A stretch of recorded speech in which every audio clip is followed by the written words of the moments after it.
Because when I found this truth,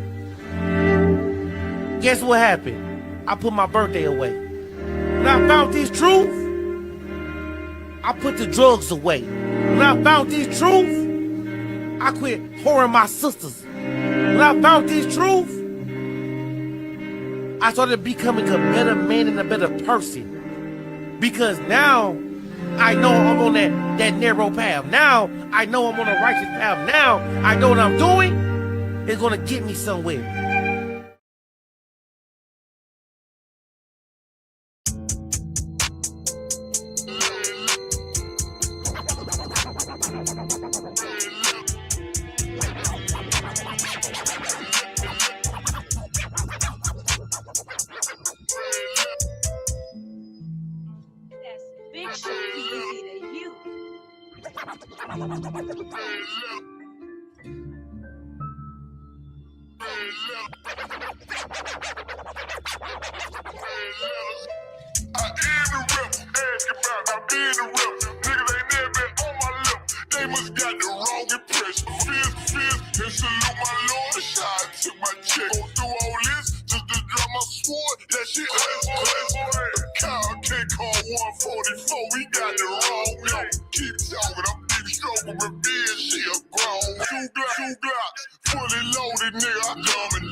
I'm a soldier, I can't comprehend. Just know when Satan put that pressure on him, probably been. Jumped off in that water, hardly swim. Strap on me to protect my people, I'm on God. Crazy bitch, love the crazy in me, call her Harley Quinn. Remember what you did for me back then, always a long friend. Text my nigga threw his life away, I'm in a dark place. You supposed to be right here with me, you chose the wrong. Wasn't always friends, we locked in, I've been gnawed down. No, I can't go like that, my lord, no, not this time. I in the rip, ask about, I be in the rip. Niggas ain't never been on my lip, they must got the wrong impression. I feel, and salute my lord, a shot to my check. Go through all this, just to draw my sword, that shit out the question. Cow can't call 144, we gone. Keep talking, I'm deep stroking, revenge, wrong. These 2 Glocks, fully loaded, nigga, I call him dumb and dumb. What's wrong with him? He should've known better, he must be on. Space, Mr. Bring me back that coat. Niggas know they in trouble. Look around, little nigga, you see my brother? Red letters got me waiting on the D. Lord, we ain't no priest, I want the word of bird. Just like others trying to start this fire, but I'll be patient, Lord, I'll be still. My enemy took a turn for the worst. That shit gave me certified property, ain't one Western. He don't fit the bill. The call, cause next season wear soldiers circle on the field. I said we gon' teach him all to run. We gon' teach him all to kill him. If you can't go to him alone, then you ain't shit for real. But carry in the borders, what you do? Keep your cool. How you find the truth? I said some niggas told me some real shit. Hunter said, God ain't 50-50. Bill, then my Muhammad said, these little things, you get the kill. Lost, I thank the Lord, he put that seal on me late. Don't say that, hold up. Fuck that. I thank the Lord, he put that seal on me late. So I got niggas up on Willow Road and still on me. He was a nigga up on Bear Roads putting me on cash. Shit, I know a nigga up on Stan Road and shoot nights like a nigga. Crazy. You think you the one with trauma? Nigga, please. I was with them boys in the hood. Loaded, did some shit I ain't gon' never tell. Ones that know it's God in me. Why I get that mercy, Lord? Don't know why they God in me. God, know you love me. Saved my life that night on New Year's Eve. So I was out there riding with them demons like a little thief. Lord, I'm still trying to change. Please don't block this darkness shit. It ain't hard to ride with me, but I am one to tell. I let some brothers down to this day. It's my biggest regret. But I know this self I took forgiveness, nigga flick. The only reason I made the call, only I confess so I can ride and watch the world burn, just like Arbor Flint. I am the rep. Hold on.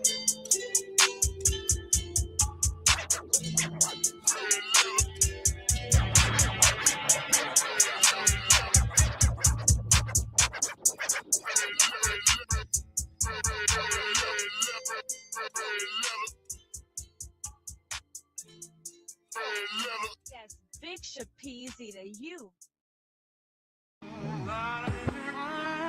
Turn me up a little bit. Gonna make them feel it.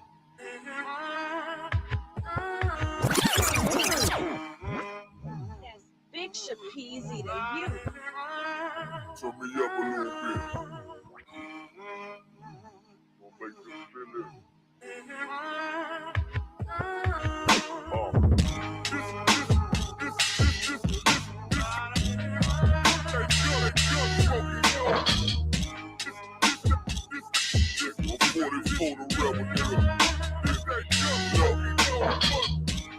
Key to survival is formality. And I ain't worried about my rivals, they just casualties. I bring his heart on the platter like Applebee's. Let him lose control. I'm so lose gravity. My blood in my teeth, I got them all beat. Circulate that paper with my niggas like Black Wall Street. You know revenge, my love. Two twin Glocks and see your ass in sandstone like the Ivy Brothers. Better take deep cover. I make them clap back and forth like two wives that despise each other. Shit, get into that bag, got the refrigerator full of color. Hey, this that gun smoking gold butter. Handing these little things to my Lord, get a look to kill. I need a bad bitch that look legit. And recognize real, I should look for fire. In my back in the lobby, I burn down the back on that ass. In case these niggas need proof, they on my sons. I took a preschool. He and his feelings better be cool.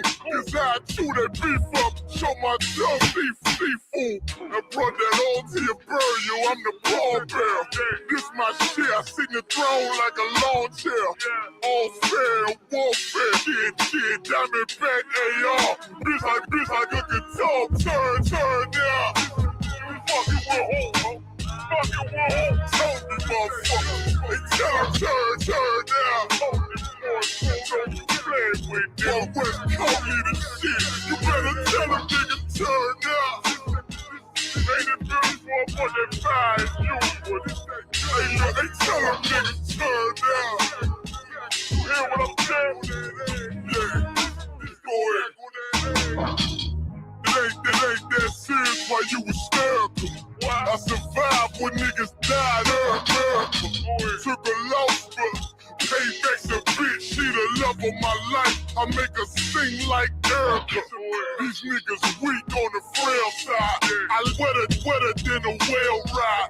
UPK, Hellboy, the hellfire. If I can't get up heaven, I'm on hell's side. And then I'll be undefeated, Lord, I promise.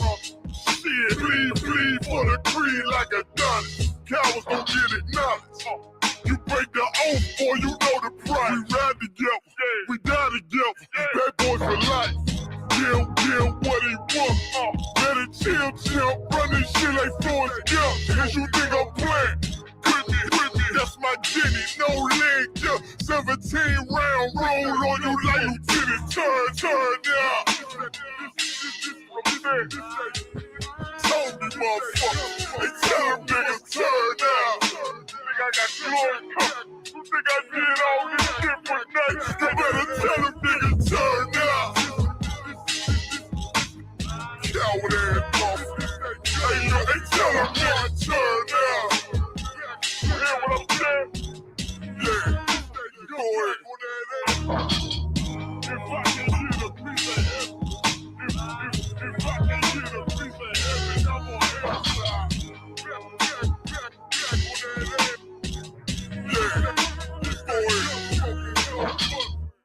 That's Big Shapeezy to you.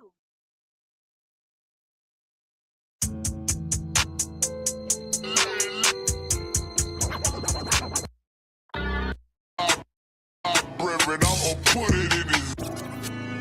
That's Big Shapeezy to you.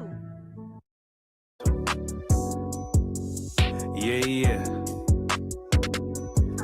UPK shit, man. One West. Hey.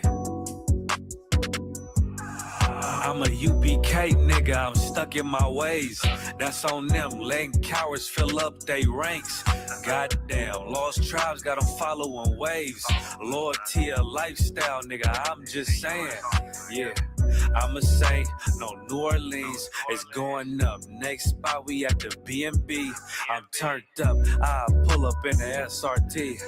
Burn a rubber, hey, UPK shit. Look, met her at the club, told her pull up to the lobby. She know I'm in the coat, we're all black, no Illuminati. This my other half shit, I can't move without it. These my motherfucking brothers, yeah, what I'm gonna do without them, yeah. If it's beef, I can't wait to sink my teeth in. Niggas going overboard, they off the deep end.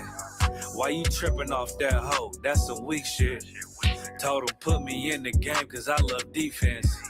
Yeah, put me in the game, coach. Fuck you thought, he let his colors fly. He ain't cut, we cut him off. Yeah, bounce on, let my fringes swing. Yeah, I'm a dog, and she say she find me interesting. Yeah, want me to call, put me in the game, coach. Fuck you thought, he let his colors fly. He ain't cut, we cut him off. Hey, bounce out, let my fringes swing. Yeah, I'm a dog, and she say she find me interesting. Yeah, want me to call, I ain't gotta settle, I got options, ma.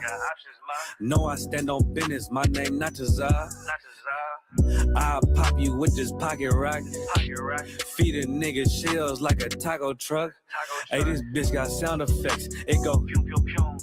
I ain't tripping on no drink, got bottles in a room. I'm in Durham, North Carolina, bitch, it's 12 a.m.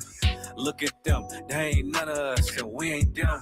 I told him, put me in the game, coach. Fuck you thought, he let his colors fly. He ain't cut, we cut him off. Hey, bounce out, let my fringes swing. Yeah, I'm a dog. Hey, she say she find me interesting. Yeah, want me to call. Put me in the game, coach. Fuck you thought, he let his colors fly. He ain't cut, we cut him off. Hey, bounce out, let my fringes swing. Yeah, I'm a dog. Hey, she say she find me interesting. Want me to call, yeah. UPK shit, man, you already know what it is. It's the 55th annual Passover, man, turn up. We gonna do this shit the UPK way, not the other way. You hear me? Yeah. Back row.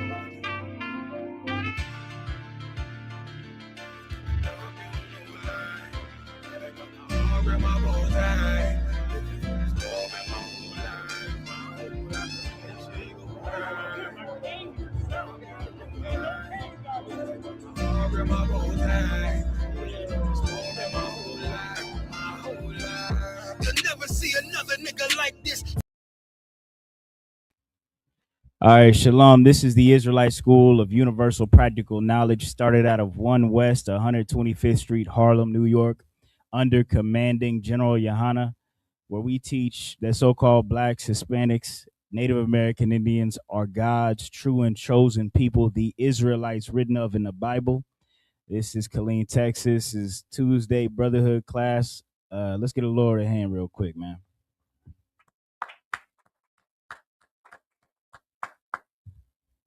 All right, my lesson today is brotherhood is a weapon. Brotherhood is a weapon, and the weapon that blacks, Hispanics, and natives are going to need to make it through the upcoming horrible situation that America is about to go through, and blacks and Latinos are going to go through it much worse than any other nation or race of people in this country, because of course we're looked at as the bottom, the easy scapegoat, something to blame and something to kick when this country goes through some sort of economic shift or any, whatever. It's some white man's daughter somewhere marries a black man, and now they want to go burn down a black town. Well, that energy is going to be magnified times a million. And the only thing that's going to be able to come up against it is if blacks, Latinos, and natives have brotherhood.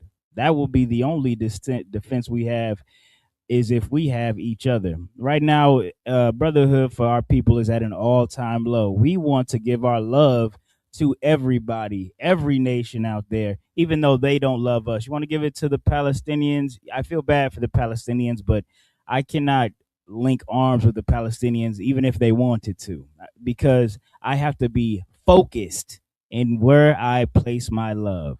Because where I place my love is essentially where I put my energy. If my energy isn't reciprocated, then I've wasted my time, I've wasted my energy, and I am now a fool. All right. And this class is so that blacks, Latinos, and natives are nobody's fool on earth anymore. All right. So lately you see that they're rolling back all sorts of voter laws and things like that. Of course, the oppression of Latinos with ICE, and black people and Latinos have their own opinions about this. Some are pro, some are against. Clarence Thompson in the Supreme Court, he's fine with rolling back all these voter laws. I'll tell black something. It doesn't really matter that they've rolled back these laws. It doesn't matter that they're able to gerrymander the state to pieces to where there's maybe one little blue square, because blue or red was never a solution for black or brown. Do you understand? I might have to make a t-shirt out of that, sis. I think I'm spitting. Blue, whether you're a Republican or a Democrat, that was never the solution for black people. Oftentimes we like to look at history and recount like we had the Republicans free us out of slavery. No, that was black people putting their foot down, fighting against oppression at every step of the way, and a little bit of white guilt in the middle. And now they recanted history to the point where you think white people just got up, pulled their pants up, became altruistic, and said, let's fight white people to save black people. That is not how that happened. That is not how that happened. Black people refused to be slaves. Black people refused to be slaves. You had a few coons like Clarence Thomas, of course, but the majority of black people fought tooth and nail to the death to not be a slave. And that's what the energy that we're going to channel very soon. The ISUPK will be channeling it. I do not know about your Christian church. I do not know about your Muslim mosque. I think that they'd sooner try to join hands in kumbaya with the KKK when they come and try to burn their house down. But I'm no fool, and I don't expect that to be the solution to the upcoming problems soon to reach America. So, black people, you shouldn't be so worried about all this new change in legislation, all these laws that Donald Trump is breaking. They've always broken the laws. You're just now seeing what they've always done. It's before you could rock yourself back to sleep and pretend it wasn't happening. Oh, the president is black, so everything's good, even though Obama voted against reparations.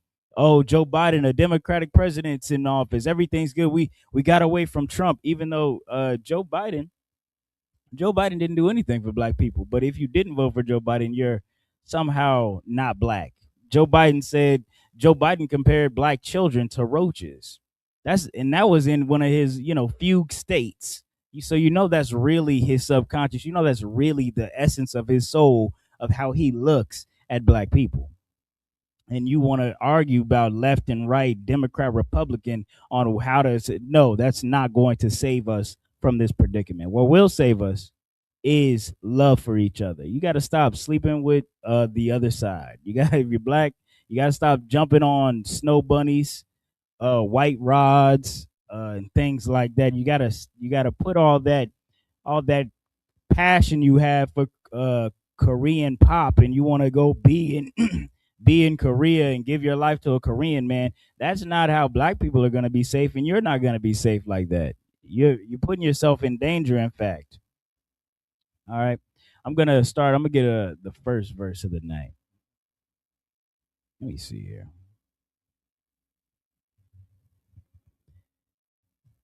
Sis, if you have any questions, just feel free to raise your hand. All right.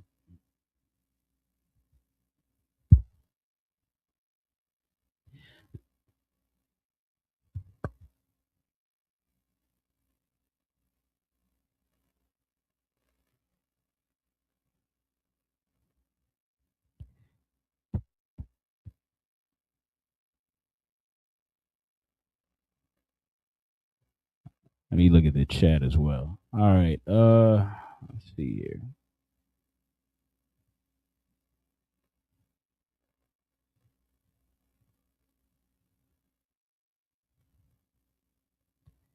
This is First John chapter 4, verse 20.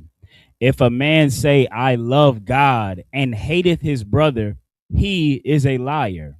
Let me tell you something about that Christian church. They are liars. Your Christian church, well, I do not like how this is set up. The Christian church is lying to you when they say that they love each other. They are lying to you when they say that they care for each other. Because why are they extracting all these tithes, but nothing in my neighborhood has changed? There's been no investment back into the neighborhood, but the pastor has a big old mansion. The pastor has a nice new car, and the building fund's been going on for 3 years. Ain't been no new building. That's a sign that they don't love each other. They don't love God either. This is something that I always bring out whenever I get the chance. The Israelite school of UPK, however, we love God, and therefore we love each other in here. That's why God is going to look down, God will look down upon this house. We don't really worry about the upcoming prophecies unfolding in pandemonium soon to wreak havoc in America, because we live the Bible. Truly, we don't say it to get extra donations. We don't lie about it to clear our conscience or sing about it to get a euphoric feeling at the end of the Sunday afternoon. No, we really live it. We live it even if it's hard. Unlike Christians, Muslims, or Jewish people. All right, I'm gonna read that again. It's First John chapter 4, verse 20. If a man say, I love God, and hateth his brother, he is a liar. For he that loveth not his brother whom he hath seen, how can he love God whom he hath not seen? Hey, can you run into the car and grab that?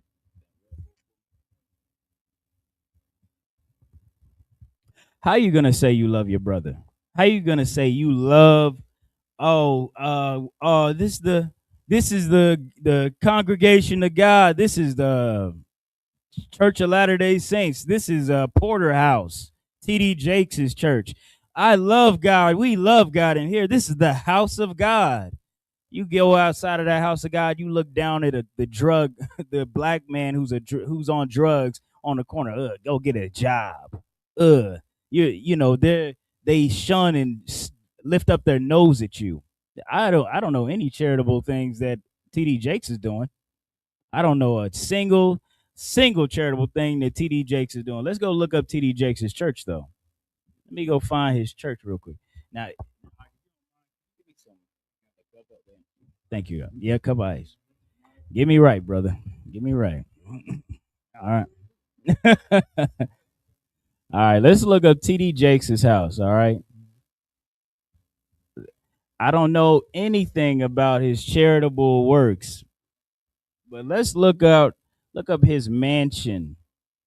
See, Jesus Christ didn't have a mansion because he gave everything he had back to the community, back to the poor, back to his brothers and sisters, but not TD Jakes. Oh, TD Jakes, no, he's got bigger things for himself than Jesus Christ himself had. And see, that's how you know he doesn't have the love of Jesus Christ. Brother, let's just look at TD Jakes's. Let's see, how do I y'all look at this, man. This is TD Jakes's mansion. That's just the front door. Hold on, let me see if I can make this big.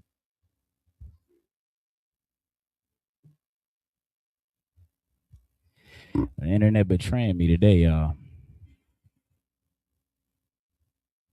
Let's see here.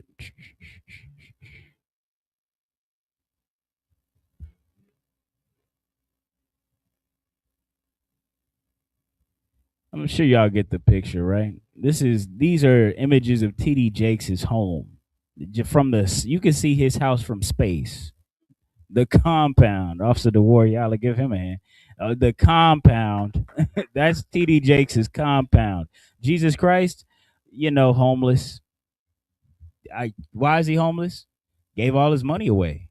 Gave it away to people who needed it so that they could eat, so that they could have a moment of rest from captivity, from hell under the Roman rule, which is what blacks and Latinos are under right now. That's why all the laws in America are written in Latin. The Semper Fi, all that. That's because they look up to Rome. They worship Rome. That's why uh, the school auditorium isn't called. It's not just a place of workout. It's called the gymnasium. That's a Roman word for their naked exercise places. Because America is modeled after Rome because it is Rome's spiritual successor. You understand? It's when black people get to stepping out of the spirit of America and start to see what's the spirit of America, loving everybody, pretending to love everybody, because America don't love us, but loving everybody with asterisk, everybody white people tell you to love, you know, accepting all these cultures, just following whatever holiday they tell you to follow, thereby worshiping whatever God they tell you to follow. That's the spirit of America. That's the spirit of this place. But it's not the spirit of God. That's not the spirit of love either. Loving everybody isn't actually love. If you love, sis, let's say somebody robbed you. Can I love you and the robber? Sister shook her head. No, that just make sense? Not to a Christian. Not to a Christian. We often ask Christians this question. So y'all say you gotta love everybody. Yes, we gotta love everybody. So you gotta love Hitler? Do you have to love Hitler? Say you love Hitler right now. Yeah, I love Hitler. That's why when Kanye West did all that, I said he's just being a good Christian. Why is everybody getting so mad at him? Isn't that what y'all taught him to do? Y'all taught him to love everybody. He's just not being a hypocrite about it. You understand?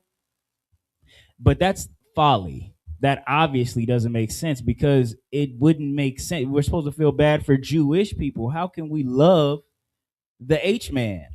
How can we love him? You shouldn't love him, right? Duh. Go ahead, priest. Hey, if I could, what you're saying so heavy. Like that boy Childish Gambino had that song, This Is America. And it took the world by storm because it seemed just like such a happy song and everything seemed one way. And you got the church choir singing. And then all of a sudden, one of them removes the robe and they shoot all of the other members of the church. Right. Then the beat changes. And he's like, don't catch you slipping now. Because this whole thing, America, is every man is out here for themselves and everybody wants to feed their own lusts, their own bellies, and they care about their own bread and their own pockets, which is why capitalism was pushed on the world because the white man is the devil. Salagi. The water, give him a hand. That's exactly right. Because the word devil means deceiver. This is deceit that America has pushed on to blacks, Hispanics, and natives.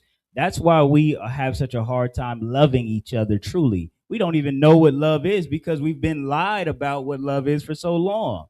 Look at sisters now. They think love is if you can pay all the bills or whatever the hell they think. I don't know. They think, yeah, can you pay my automobile? Can you pay my telephone bill? That's not what love is. I mean, there's a lot of people who don't love you that can do that. Shiraki, you got something you want to say? Go ahead, get the mic. Salakia, sir. Go ahead. So I was just wondering, why do we go to this place? Why do we come here? Yes, sir. Well, we come here to show and prove, one, that we do love each other. And another reason we come here is to remind ourselves and learn how to better be brothers and sisters to each other. So like how your father, he'll get up and do something. He'll cook for you every day. He'll wake you up every day, make sure you have everything you need every day. Do you know why he does that? No, sir. He does that because he loves you. And he brings you here because he loves you. See, he's trying to show you and teach you something that nobody else knows. This is almost a secret that shouldn't be a secret. So that's why he brings you here, so that you can learn something that you'll be able to inspire everybody else that you meet. Does that make sense? Yes, sir. All right, give her a hand. I'm about to start getting some money. Getting some money up here, I guess. The sister online, the sister say something online. Go ahead. The sister, Chantalia said, the devil tells you that you can become a billionaire too if you work hard for it. Yeah, that's another thing they say, equal opportunity exists in this country. Not statistically, though. That's not what I see. Statistically, black people are, if you're a black college student, you're going to get picked less often than a white felon. That's a real statistic I could pull. The likelihood of a black man becoming, or a black woman becoming, a billionaire is so slim, yet we still do it, of course. It's so slim, though. And it shouldn't be that way. Honestly, if this race were equal, not even equitable, but if it were equal, equity is if they gave us back that 400-year head start they got. They gave us some reparations, or they limited themselves. That's equity. But if it were just equal and they didn't restrict us and let us run the race, well, give us 40 years and we'd be running this country. If they didn't have plots to destroy our children and destroy our family from the CIA and the FBI that everybody knows about, and yet nobody thinks that white people are the bad guy. I don't know how to break it down to them, brother. I don't. Everybody knows. Do you know that the CIA and the FBI put drugs in our neighborhood? Do you know that they have operations where they try to destabilize black communities and black organizations? Oh yeah, but we should love everybody too. Yeah, that's a rhetorical question. Of course not. Of course we shouldn't. Okay. Is there anything else in the chat? Go ahead. To your point, when you were saying about the CIA, they made a TV show about it called Snowfall with Franklin Saint. That's right. The CIA Teddy was the CIA. And the CIA, what they do is use a normal black dude in the neighborhood to make all the drug money, and then they use it to go fund wars and go overtake countries that have nothing to do with them. That's exactly true. That's our monies. They have been attacking blacks and natives and Hispanics twofold forever. Blacks, Hispanics, and that's what I don't like when white people say that, we didn't build this country. We fought their wars indirectly. They sold drugs to black people. That means black hard-earned dollars went to a Colombian or somebody in Central America so that they could then, make drugs, so that they could then bring that money back to black people and sell it again, so that then they could take that drug money that they made off of all these drugs. They keep moving back and forth between blacks and Hispanics. And then once they get that lump sum of money, they go and buy illegal guns from themselves and ship it over to Iran so that they could go kill some Muslims, kill some Arabs, kill the people in the Middle East. That's who this villain is. That's the craziest way to make a dollar. You think you got to become a drug dealer to make some money, to feed your family. They think they got to deal drugs to you so that they can destroy their enemies. They count it as little to no cost. You understand me? And these are the people that the Christian church wants to convince you to love when they say love everybody. When they say love everybody, it's not me. It's not Israelites. Why don't they ever love Israelites? They always try to battle us. Go ahead, sis. It's funny because till this very day, that's what I was taught, and that's what I believe this till this very day. But I was thinking on my job, and when I be on my job, and I used to tell them all the time, I love you. I love you. And I'm like, these people is crucifying me daily. Why am I loving them? Something is wrong with this, I mean, they are showing that they literally hate me. And I'm saying I love you, and but just recently I said something is wrong with this picture. Right. I'll tell you something, sis. You're more Christ-like than sadly, than they'll ever be. First off, you shouldn't have to give that much love to people who, what does the Bible say? Hatefully despise you. Right. You know what I mean? You shouldn't have to, but sadly, we have to go out of our way to love people, black and Hispanic people who are convinced to hate us, but love ICE, love Donald Trump, right. Things like that. Sis, you continue to love them, but eventually let your love evolve as well. Sometimes your love has to evolve in a way where you just have to let something happen to them. Because right now you're trying to, sometimes we keep it between us, right? I'll talk to a brother.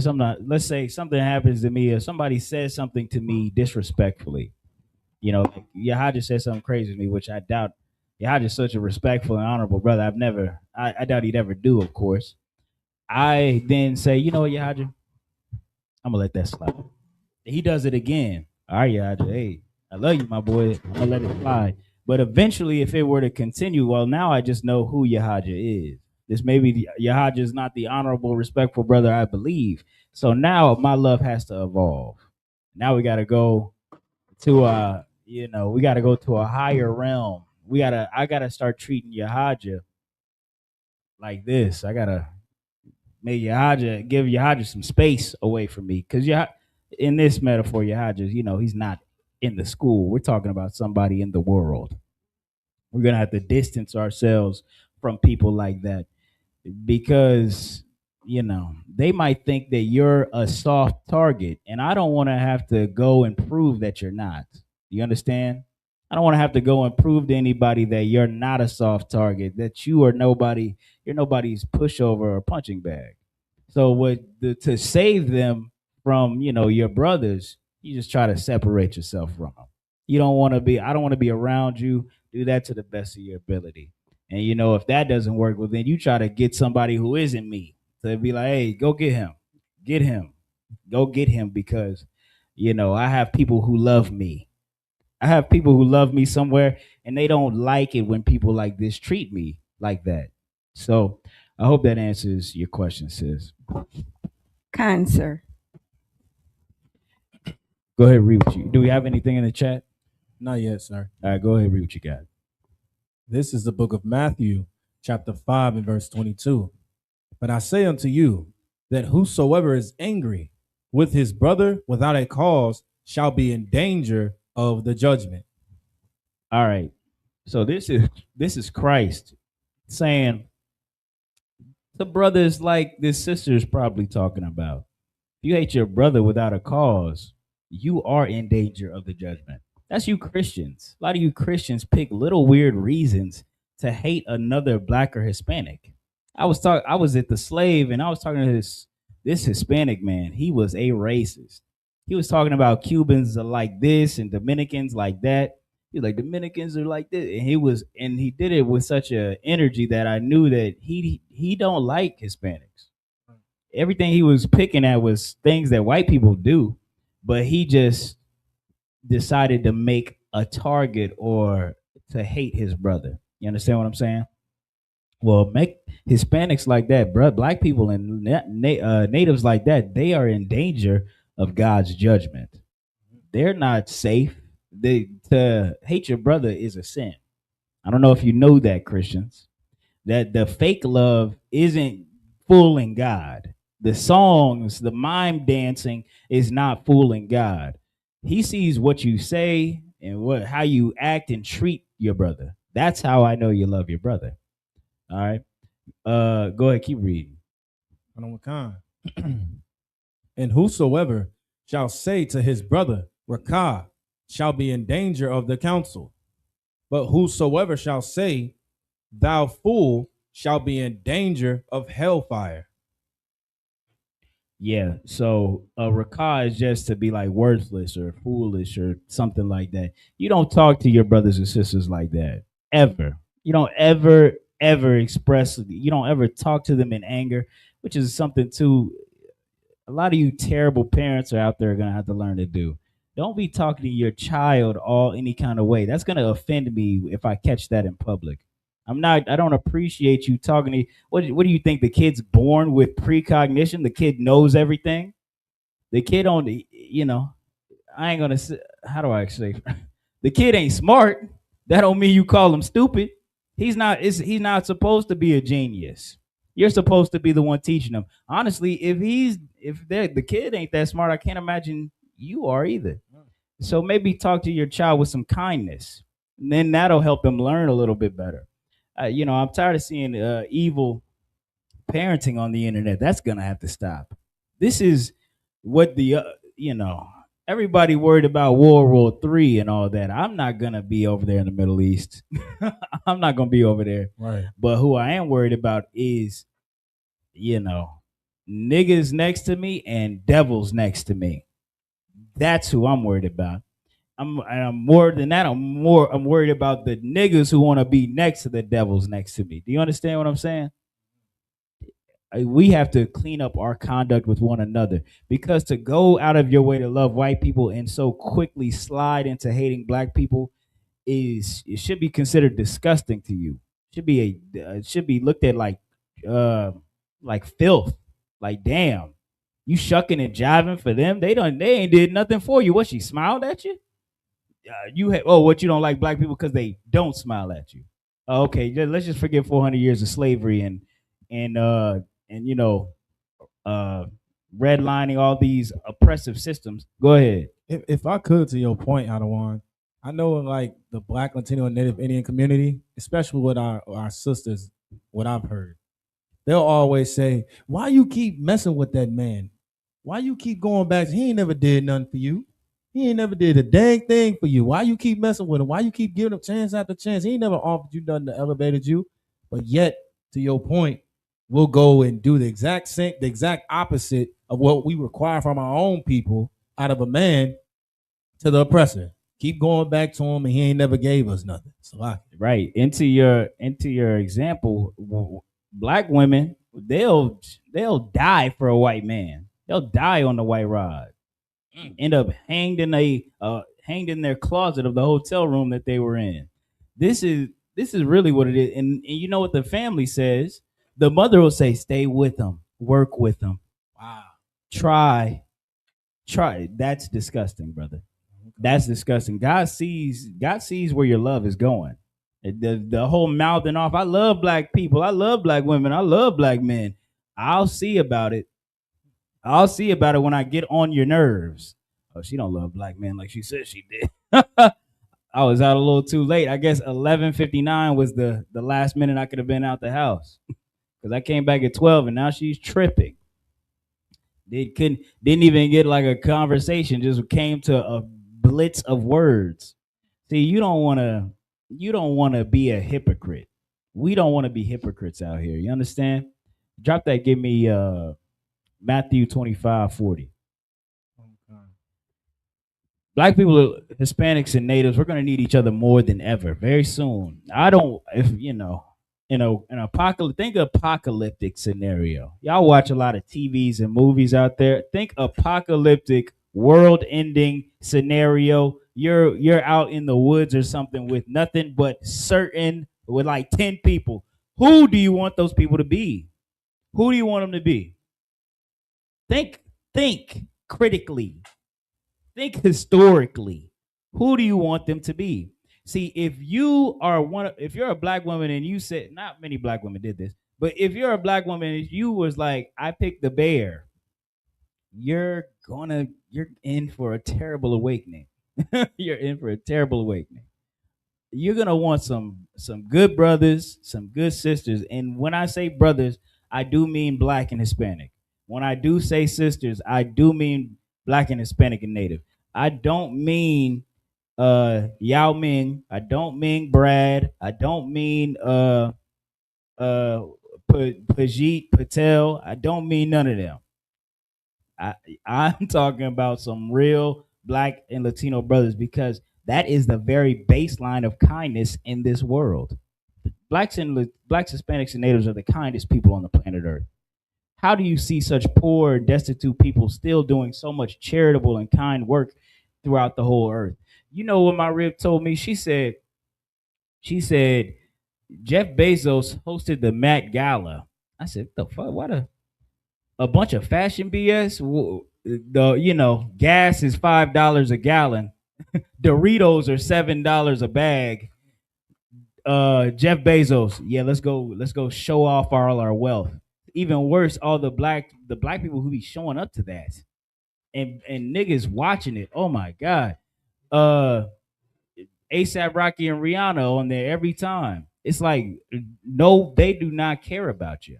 These people, these rich people, they don't care. But blacks, Hispanics, and natives, they barely have $10 to rub together, and they're gonna still break you off 2 or 3 so you can get you something from the corner store. You understand what I'm saying? That's the kindness built inside of us. Now, who you want to really spend? You want to be out there with Jeff Bezos? You want to, in a back-to-back life or death scenario, you want to depend on Mark Wahlberg, who is a white supremacist? Brothers and sisters, we have, how far have we fallen? Do you got something out? Wow, you was talking about post-apocalyptic. I was just pulling up pictures. Yeah, that's how that's gonna look, man. It's gonna look real beat down out here. You think it looked like a bomb hit the ghetto? Wait until a bomb really hits the ghetto. Wait until then. We got something in the chat. Let me see.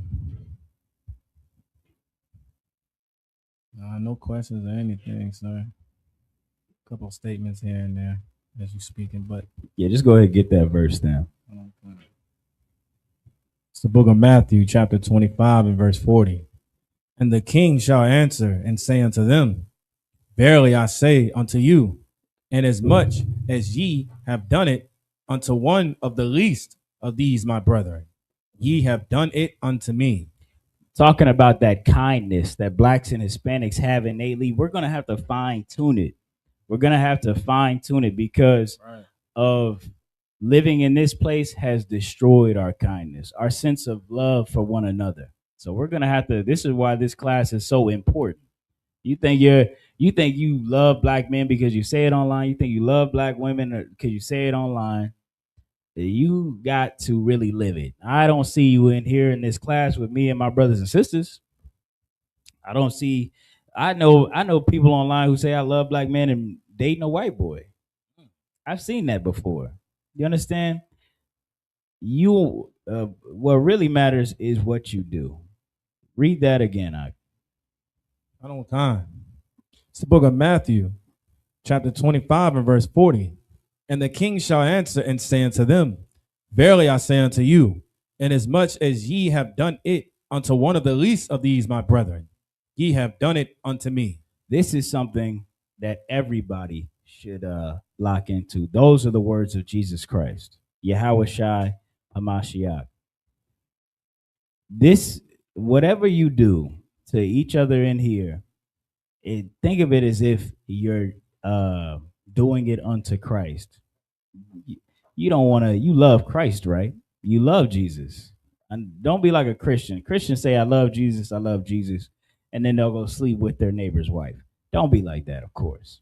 But even in your everyday mannerisms, how you talk to each other, that's what that last precept was talking about. How you talk to your brothers and sisters. Refining that love for one another is very important. You do not want to you don't want to be you don't want to be found a hypocrite. You don't want to be found a liar. Cuz the Bible says where two are gathered in my name, there I am in the midst. Christ sees this. How you talk to your brothers, how you treat your brothers, damn near how you think about them. Whatever you do to the least of the brethren, the least of these sisters, or whatever you think in your mind, Christ is going to count it as if you did it to him. He's going to take it personally. He's going to take it very personally. And that's something I wouldn't, I would never do anything to offend Christ. And I would definitely don't want to do nothing to offend my brothers. The same spirit needs to be applied both ways. That's why we're different than that Christian church. We're different than that Muslim mosque because of the genuine care that we have for one another. You understand? Any man in here, any woman or any sister in here can come to me and tell me about their complaint, and I will take it as serious as I would Christ, because that's how serious Christ takes it. Does everybody understand? We all got that? Go ahead. To your point when you was talking about, I had a video if I could pull it up for you.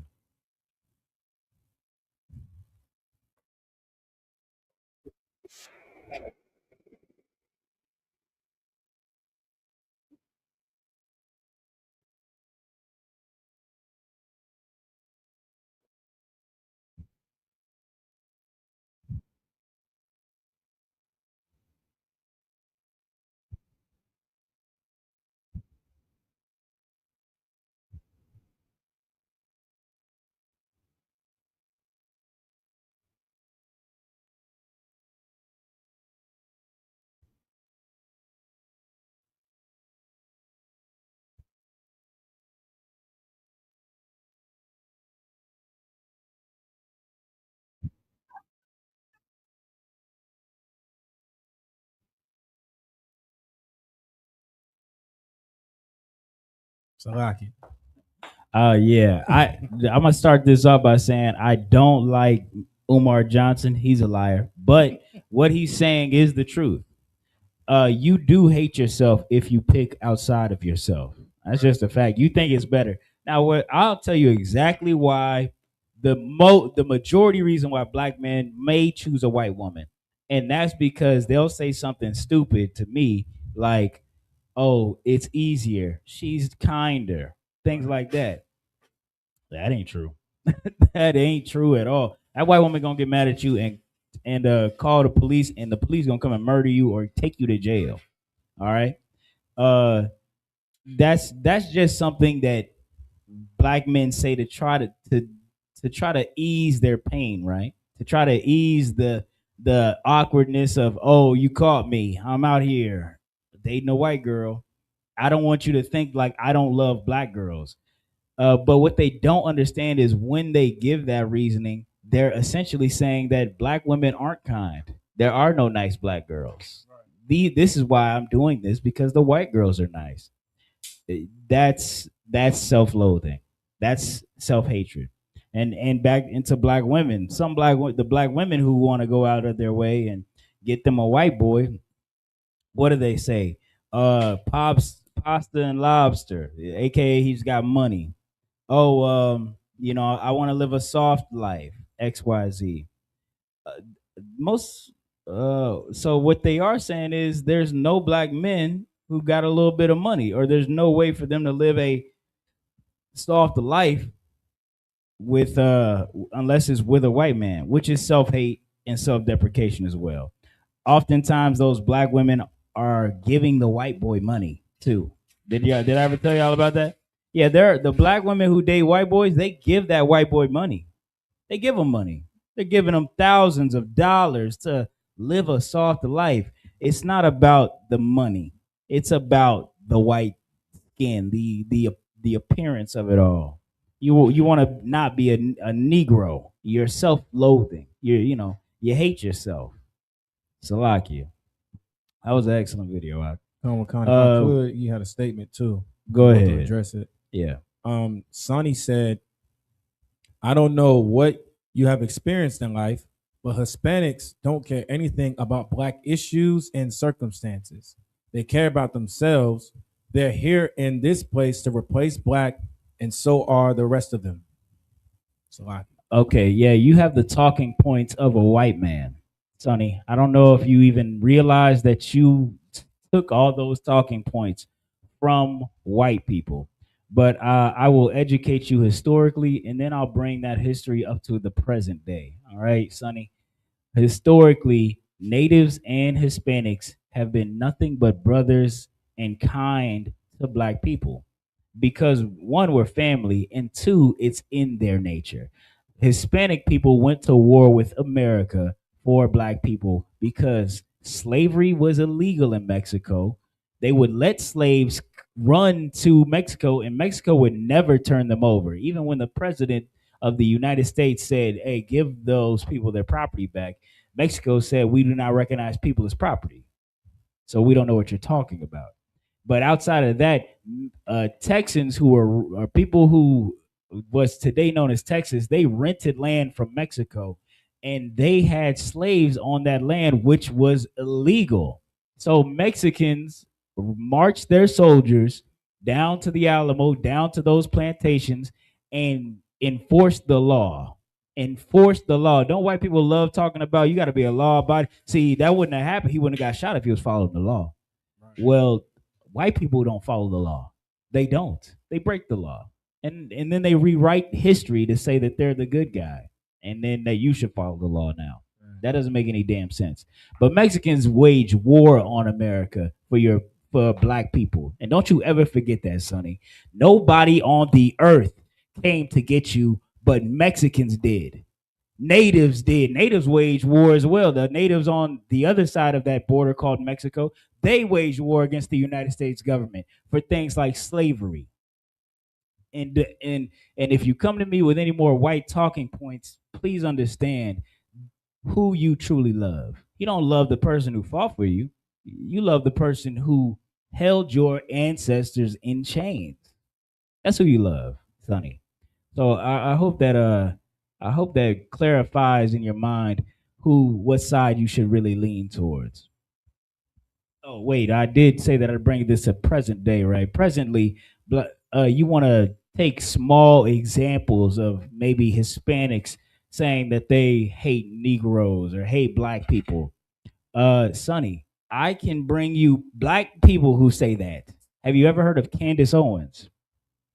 Has anyone ever heard of Candace Owens? Candace Owens hates black people.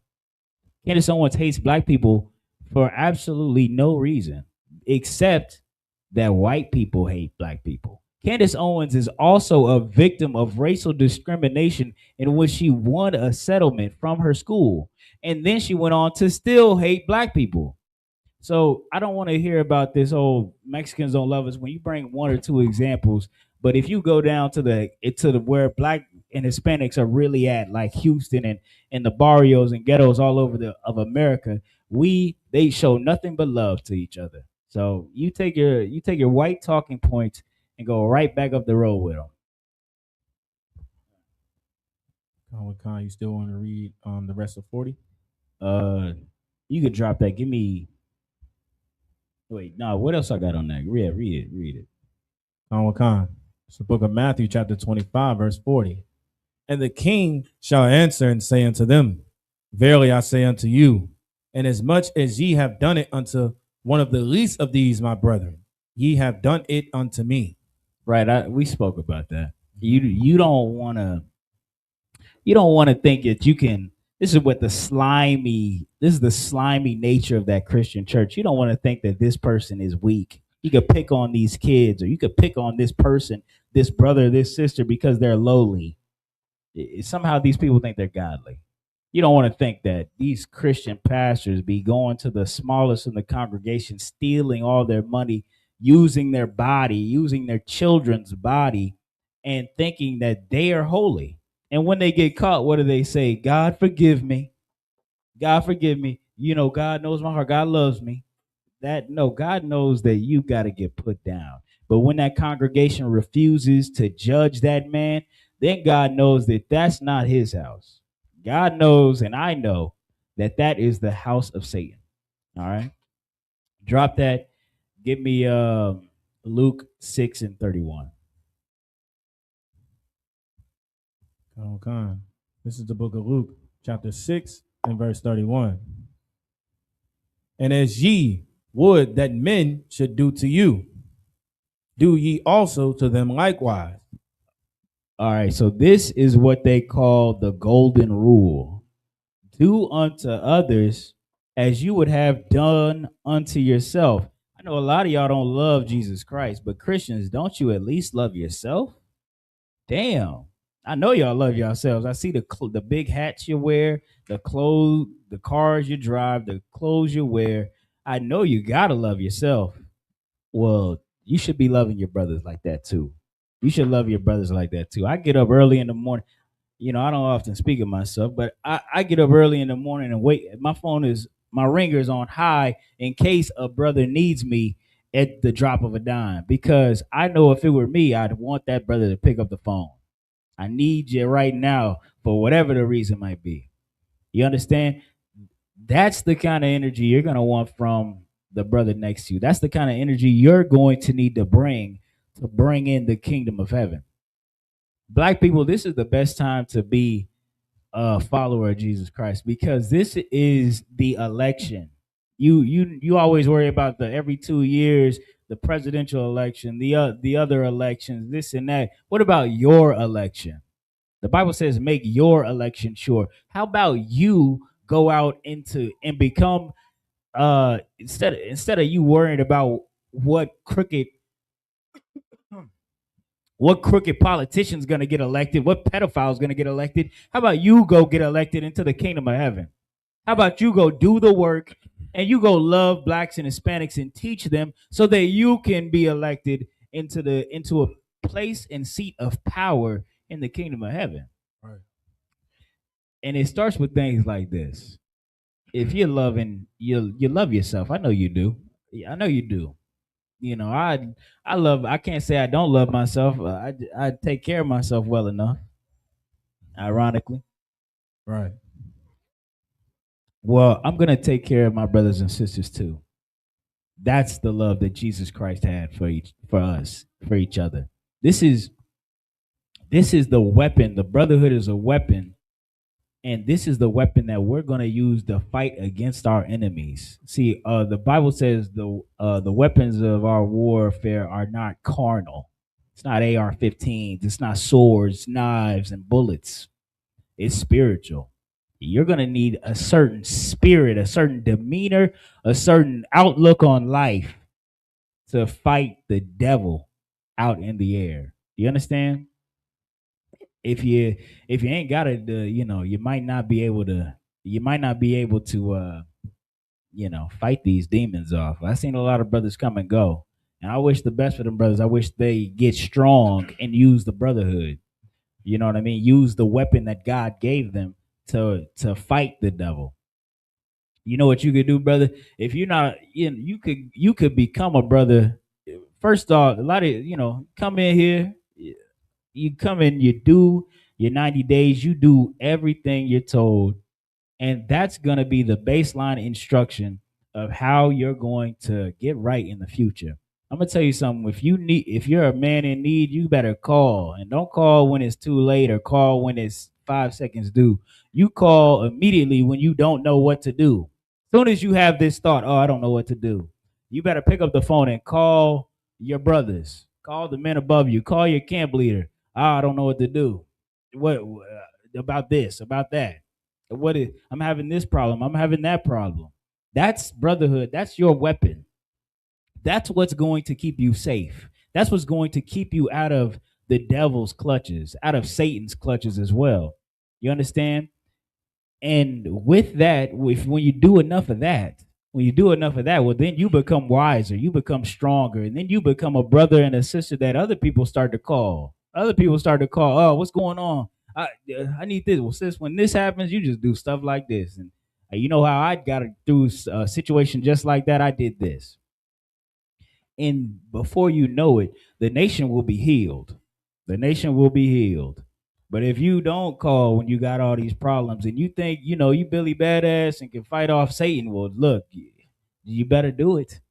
Because I don't want to see you smoking crack on the sidewalk or weed on the corner, standing on the corner like at the corner store like you ain't got a job or something.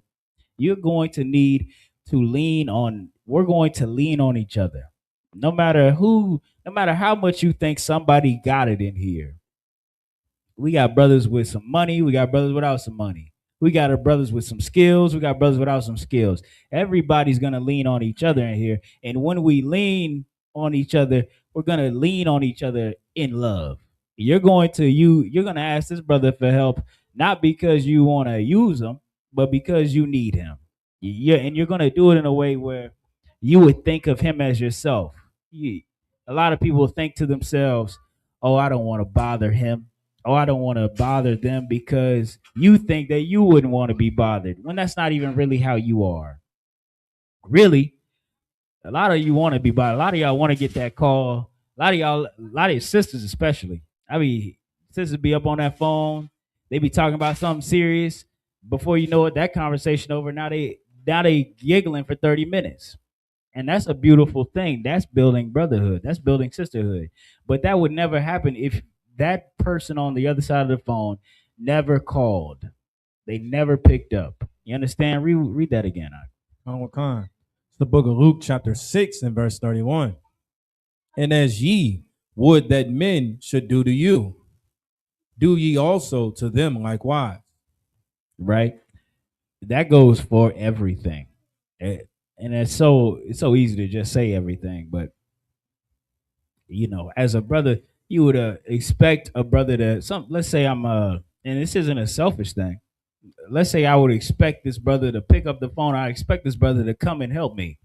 Well, I better be the type of brother who's going to come and help him. I better be like that.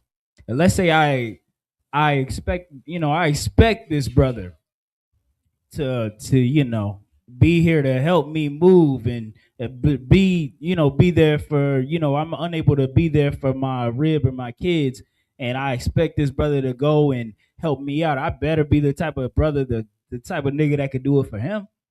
You want to be like that, in that spirit, because it's nothing wrong to ask for help, but it becomes wrong when you refuse to grow to be a brother to help. Does everybody understand? Okay. All right. Let's drop that. Let's get Mark 12 and 31. Okay. This is the book of Mark, chapter 12, and verse 31. And the second is like, namely this: thou shalt love thy neighbor as thyself. There is none other commandment greater than these. This is a commandment.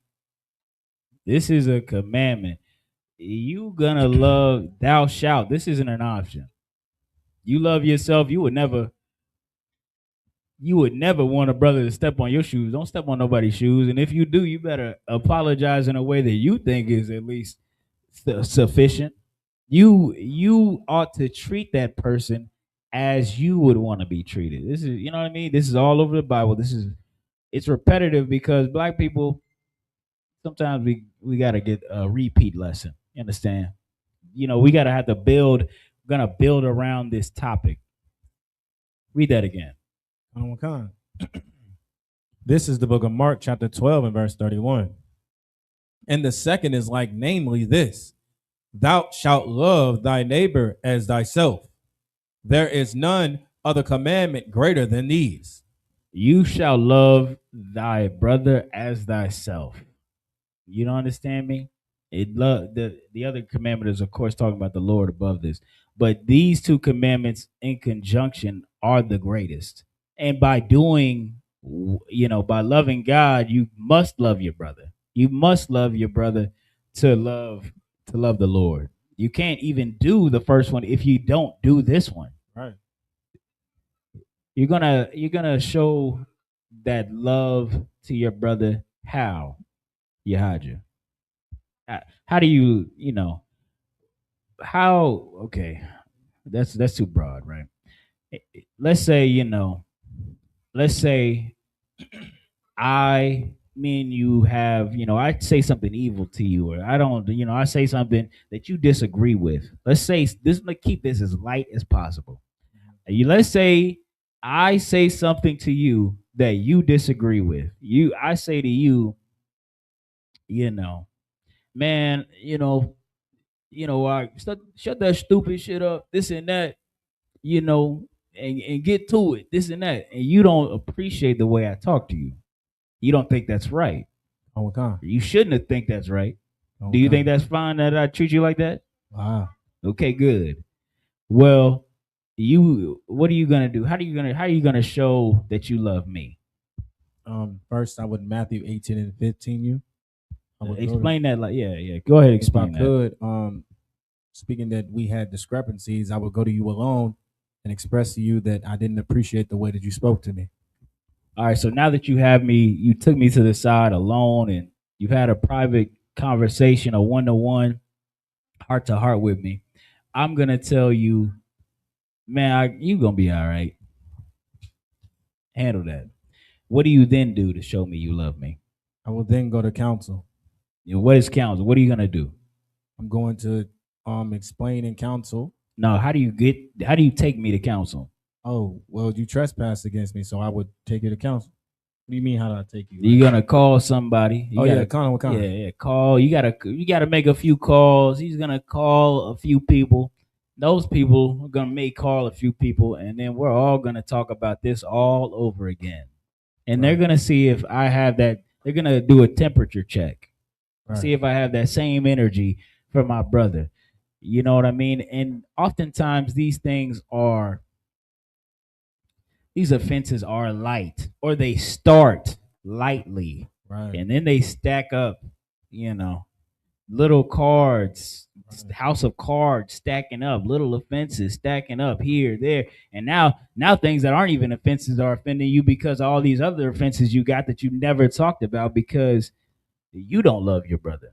If something happened to me recently, I walked out of man, it's a little embarrassing. But you ever got something stuck on your face or something on you just walking around, you got it all over your face. If you love me, you gonna tell me, hey nigga, you got this on you got that in your beard. Oh, thank you. The water. You're not gonna go out here and let me live my life in the world like looking like a fool, would you? Looking like a fool, acting like a fool. If you love me, you're gonna hey, pull me to the side. Hey, you got something right here. All right. Oh yeah. Now I can make an adjustment. Think of it as simple as that. As a simple adjustment, pulling a man or a sister to the side and expressing how you feel. Think of it as a simple adjustment for both of you, right? And the biggest thing about it is when you take that sister to express how you felt, or brother, how you felt, don't let that brother convince you out of how you felt. What sometimes will happen is instead of me saying, you got it, I handle that, I'll say, man, we was in a rush. So you need to, tempers was flared, hot and shit, and shit just happens. We good? I never said sorry. I never said I'm gonna change, but I just want him to forget about this, which is not how we should act. Back to the metaphor of I got something in my beard. That's like me saying to you, you tell me I got something in my beard, I got something in my face. I say, hey, mind your business. Man, you all right. I was gonna get to it. That's not how the energy should even be. That's not how we should be loving each other. You understand?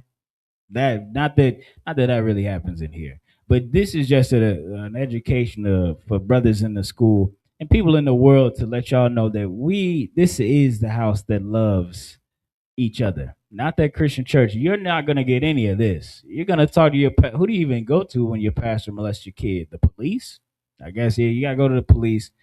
Maybe, probably not. Get actually, damn. Get that video on my page on my Instagram. Let me show you what's gonna happen at Christian church. They're gonna they're gonna do all sorts of evil to you. You're gonna try to talk about it, and nothing's gonna happen.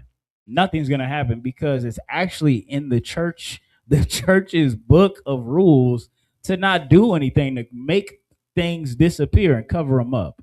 We don't do that in here. We handle whatever problems arise. Yeah, go to Barakia at IG. It should be my top 3 videos. It's that white boy sitting in that chair. This right here? Yeah. I don't know. Hold up. 1 second, sir. Let me get you right. All right.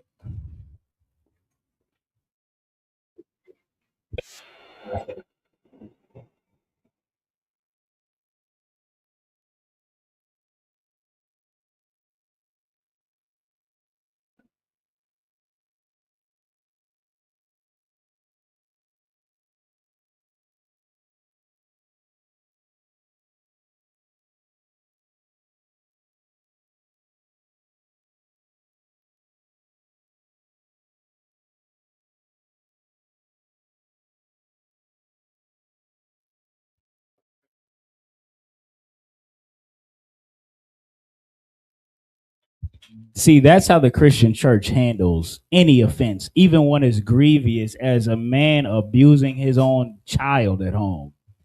The church pastor's gonna call a lawyer, and the lawyer's gonna say, "Where you live? What's going on?" Oh yeah, they don't force you to report that, so just carry on.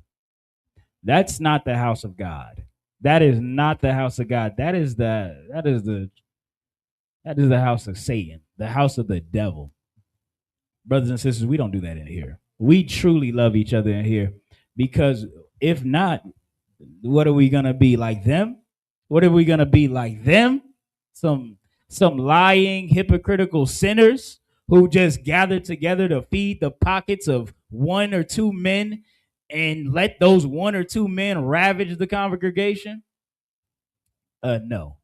And then we all are destroyed at the end. No, we're not like that. We are preparing for what comes after this. We are truly preparing for what comes after this, which is the kingdom of heaven. My rib be trying to. You ever heard of spending money before you got it? My rib be planning about, oh, what's she gonna do with this slave, and what's she gonna buy here, and with this planet she gonna. Goddamn, can we get there first? You understand? But that's what we are planning for. We're not, and to get to know that you're gonna get there, you have to be making the daily steps and the daily decisions to adjust to know that God will approve it, that you make it, that you get there. All right. And it starts with brotherhood and the love of God. What is that? Yeah, this is 7 times 70. How often should you forgive your brother, though? Yeah, you can read that if you like. Before I read it, the sister Gian asked a question. It was previous to when you were talking about loving one another. She said, "What about people who don't love themselves?" Because you were speaking about somebody to love themselves. She was asking, "What about those people?" Right. If you don't love yourself, that's not an excuse to not love your brothers and sisters. All right. Really, first things first, you got to start loving somebody. You don't love nobody. Gianna, is that her name? Gian. Do you love anybody at all? Anyone in the world? You can read what you got while they type in the chat. Right. Hold on, what kind? This is the book of Matthew, chapter 18 and verse 21. Then came Peter to him and said, "Lord, how oft shall my brother sin against me and I forgive him? Till 7 times?" Verse 22. Jesus saith unto him, "I say not unto thee until 7 times, but until 70 times 7. Yeah, so that's what you should be thinking like. Of course, the brother there's gonna be a brother. There's gonna be some real sweetheart brothers who come in here. I've met a couple, and they might offend. They might, they might, they might do some things wrong. And some, but what is not my job. You can't be holding no grudge. Don't be holding no grudge against your brother. You better forgive him. That brother he's in here still out of a genuine heart of serving the Lord and loving his brothers. He might have a few rough what do you call that? Rough what do they call that? Rough. He's rough around the edges. Yeah, You know what I mean? Come. He might be a little rough around the edges, but damn, look at his spirit. Look at his zeal. Look, he's trying. Every time you take him to counsel, he's adjusting. Well, if I got to do it 770 times 7, I'll do it. I'll do that. That's the love you have to have for your brother. That's the love you have to have for your brother. Keep having.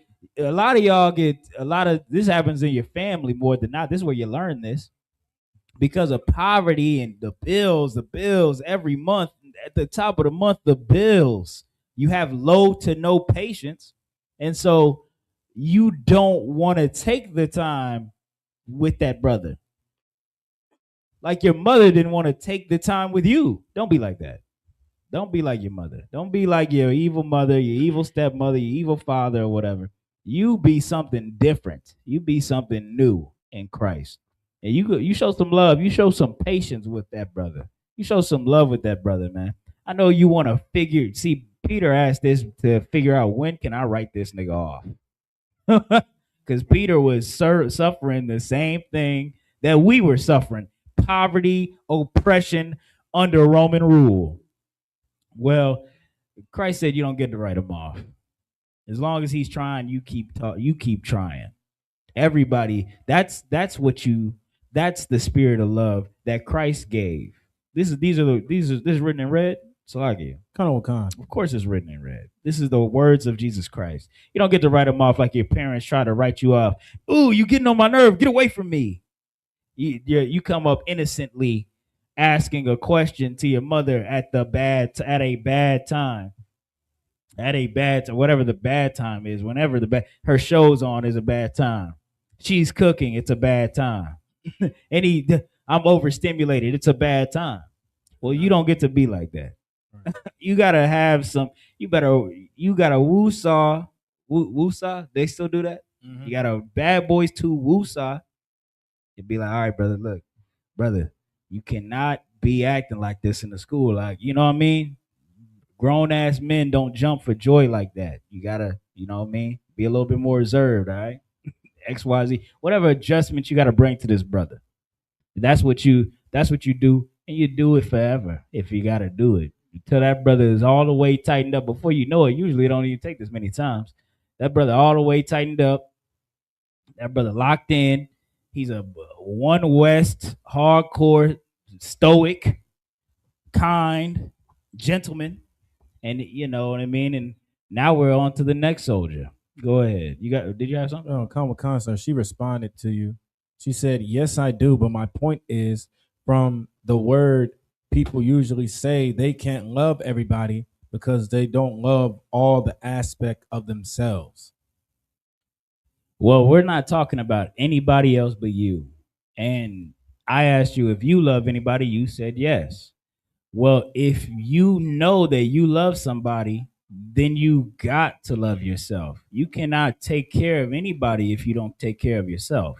You can't love somebody if you don't love yourself enough to love them. Now, let me bring that into an example.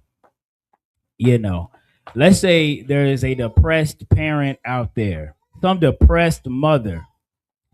But she gets up every day.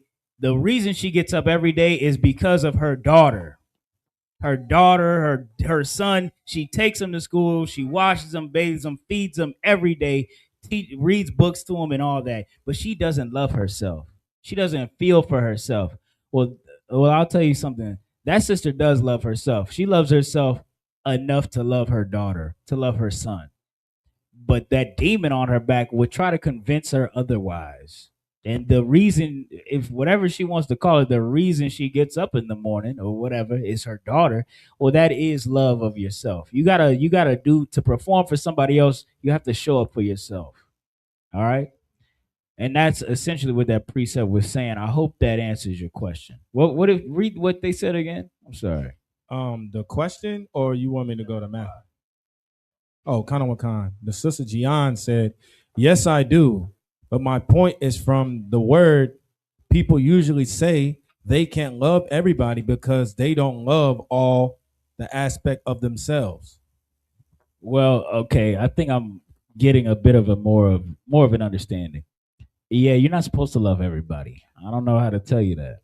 You're not supposed to love everybody. You're supposed to love all blacks. Are you supposed to love your people? Is this a black woman or a Hispanic or Native woman? Kana Wakan, so this is a Haitian sister. Oh, it's Gianna. Kana Wakan. Okay, yeah, you're supposed to love your people, sis.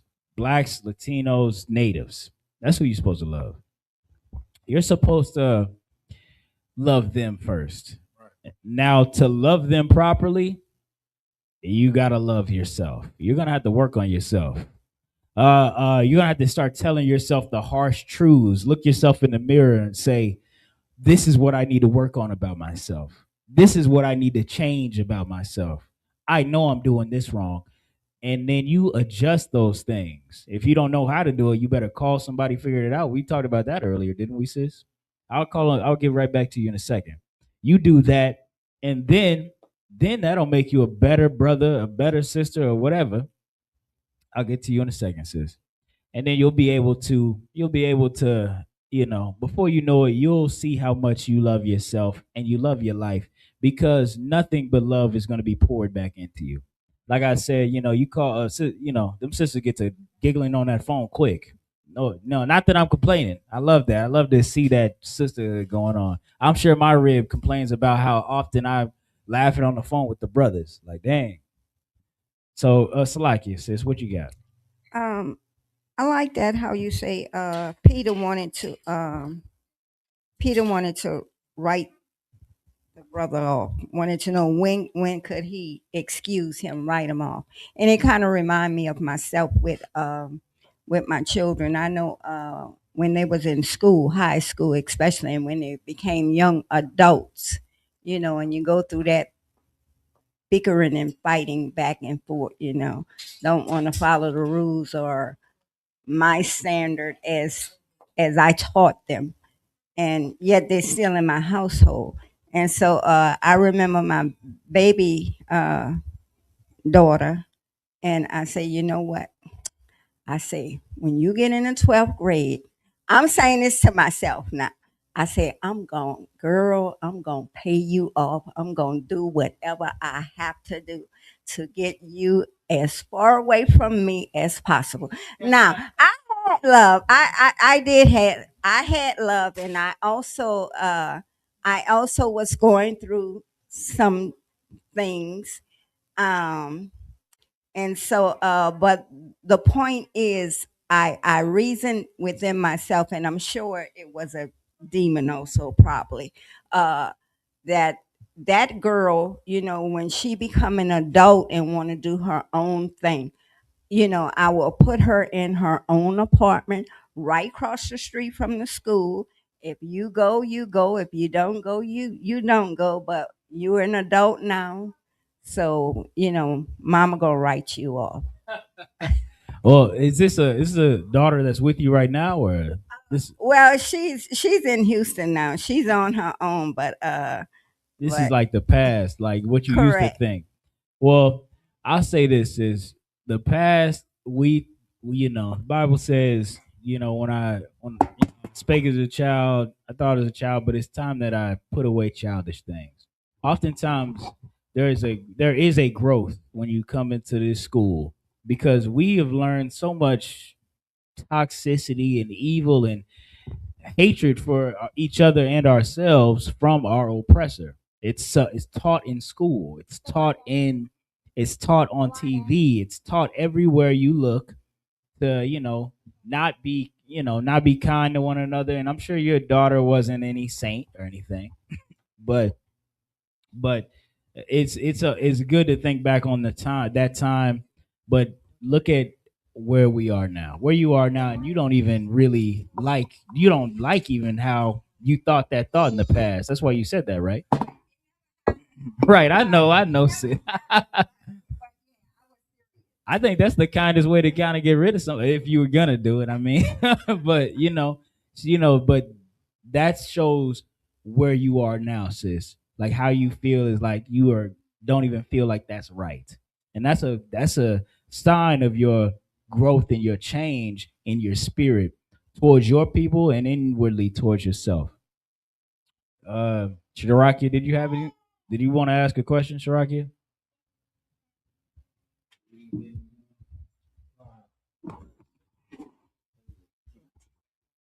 Salakia, sir, if I may. Come on, go ahead.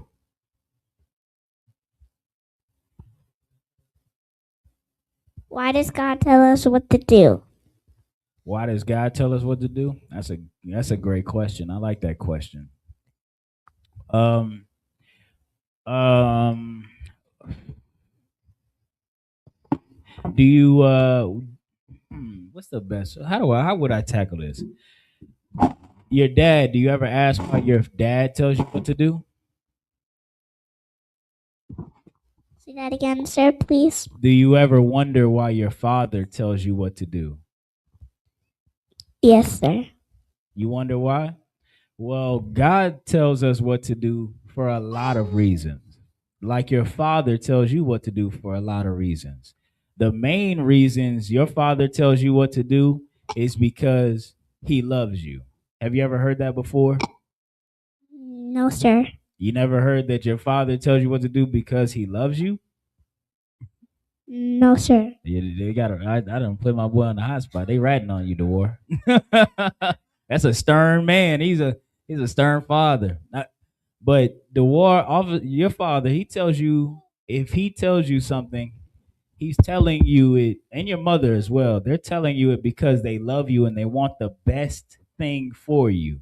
Well, you all the things you like, you want to, you probably want them. What's one of your favorite things to eat? What's your favorite thing to eat? Sweets. Do you want to eat sweets all the time? Yes. Well, that's not good for you. That's not good for you. But you don't know that yet. Your father and your mother, they're going to protect you, even and show you and teach you how to get the things you want, but not to abuse them. Do you know what that means? No, sir. Okay, to abuse something means to ruin somebody with it. So you get to if you eat too many sweets, do you know what happens to you? No, sir. If you eat too many sweets, you get sick. Do you want to be sick? Say that again, sir, please. If you eat too many sweets, you get sick. Do you want to be sick? No, sir. Well, that's why your mother and your father, they tell you when and when not to eat sweets because they love you and they know what's better for you. They know what's best. Does that make sense? No, sir. Okay. Where didn't it make or where did I lose you at? Okay. You said that you asked what's your question again so I know you remember it. You're talking about why does God Tell us what to do. okay. And the same reason why God tells us what to do is the same reason your mother and your father tell you what to do because they know what's best and they love you. Does that make sense? Yes, sir. Okay. All right. We got anything else in the chat? All right. What I got you holding? Matthew 18 and 22. And I'm on Mark 12 and 31. Two I got right now. I just read Matthew. Yeah, I think. But if you finish that, we can roll Global Live, but give me that mark. Okay. This is the book of Mark, chapter 12 and verse 31. And the second is like, namely this, thou shalt love thy neighbor as thyself. There is none other commandment greater than these. Again, this is something we've been touching on all night. No, I think that's not what I wanted. I wanted give me John 13:34. We just read that. It's a lot here. Feel free also to comment in the chat if you have any questions or comments. You know, we'll get to them as if time allows. 34? Yep. This is the book of John, chapter 13 and verse 34. A new commandment I give unto you, that ye love one another, as I have loved you, that ye also love one another. Okay, this is a very heartwarming scripture if you can hear it. These are all the words of Christ.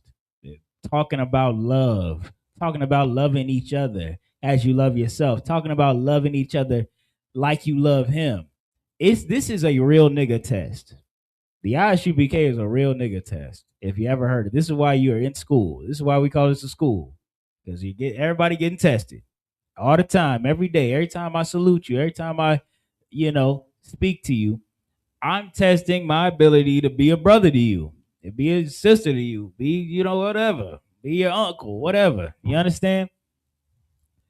A new commandment I give unto you, that ye love one another as I loved you, that ye also love one another. This is so heavy because it's such a tall task. Some people are stubborn. Some people refuse to change. Like I was talking about this hypothetical warm-hearted brother who's rough around the edges, but every time you address his mistakes, he corrects them. You never stop dealing with that brother. There's a brother out here, he's stiff. Hey brother, that ain't, I don't appreciate how you talking to me right here. He doesn't really even listen to you when you're talking. He's just disregarding you. He's just going, whatever, nigga. Whatever, nigga. That's crazy to me, because Jesus Christ died for me, and he died for each and every one of us in here. And he said this is his commandment that he gives, that we love each other like he loved us. Well, nigga, if you say you gonna die for me, you can't even listen to me when I'm talking. It's a little crazy to me, don't you think? I lay down my life for anybody in this house. Get that oil poured on your head. You take that oath. Well, you just came into my family. And I ride for all my brothers and sisters. I thank my mother for that. She taught me that very early. It wasn't very hard to learn that lesson. As a black man coming up in America, death is so light. Death isn't, whatever. Whatever. What are we finna do? I'm not afraid. Like, I think I ain't died yet. I don't think you gonna, if it's me and you, I don't think it's me. You understand? How light of a sacrifice is it just to be kind and cordial to one another, so that we're able to get to the kingdom of heaven, right? How we speak to each other, our mannerisms, what we believe in, is all reflected in how you can say you love each other. You understand? Is there something some of you want to get in the chat? Khan with Khan, sir. The brother Aban said to your previous point addressing Sonny, if I could, sir, to Sonny's post, it's crazy how we keep on how Hispanics are taking our spot or replacing us. But when the Ukrainians came over here by the boatload, we wasn't saying anything about that. Yeah, because Sonny, he's a white defender. See, Sonny doesn't love his brothers like Christ loved his brothers. See, the white man loves the white man. They love, America, white America, they love Ukraine. They went and they sent all their guns over there. America, oh my God, America loves Jewish people. Had those fighter pilots die for Jewish interests. all the gas price. You want to know what that gas price is? That gas price is a reflection of America's love for Jewish people. You understand that? You pay $5 a gallon for Jewish people. You pay $7 for every bag of Doritos for Jewish people. Get that out. Get how Doritos are $7 a bag. Corporate greed. All this squeezing of the American dollar from the poorest classes is to profit some white people. That's how much they love themselves. That's how much they uh love this empire that they're building, this one world government that they're building. They're gonna try to slice this planet up like an apple and pretend like each white country is different, but at the end of the day, they're all best friends. They call it the EU. They call it NATO. You understand? Do you got that? You got how Doritos are $7? If you could, yeah. Look into that, man. See, you see how much white people love themselves. You see how white people love each other. What are you willing to do? They're willing to put your grandma on the street. They're willing to deal drugs to your people. You don't even have to do that. You don't got to do that. All you got to do is not do their drugs, not listen to their propaganda from damn near the direct CIA, and not hate black people and truly love them, prefer them in all things. That's in the Bible. Prefer your people in all things. All things. That's manners of you think of that: marriage, business. Give me some more things to prefer your people in. Child care. What are some more things? Whatever. You should be looking for black people first, Hispanic people first, whether they're in the school or not, because that's a sign of your spirit. That's a sign of your love. You understand? White people, white people love white people. They love white people. White people will give white people food stamps, welfare, Section 8, and then tell other white people to be like, hey, go complain to black people why they taking all the food stamps, welfare, and Section 8. That's how much they love themselves. Do you understand? Even if they're the poorest, they're gonna say, go point the finger at somebody poorer than you and say, why are y'all so downtrodden? And eventually, all that's coming to bite them in the back, of course, but that's how much that they love each other. They won't even let the poorest of their people's pride diminish. Poor white people, the dumbest poor Anglo-Saxon cave dwellers in my comments talking about statistic this, statistic that. They can't read the statistics. Y'all ever looked into the literacy rate in the United States? You ever looked into the racial graphics of the literacy rate in America? They always talk about popcorn reading in black communities. You stutter one time, the whole class laugh at you. In a white classroom, if he opens the book, he can't read the word at all. Do you understand me? I've gone to a fast food restaurant. They messed up my order. I told them my name on the phone. I came in. I told her my name. I said, yeah, my name, your manager says she wrote it in a book. So, you should find my name in that book. He got the book. He opened the page. He said, your name starts with a B? I said, yeah, it starts with a B. He looked at the B. He said, I can't read. He told me that.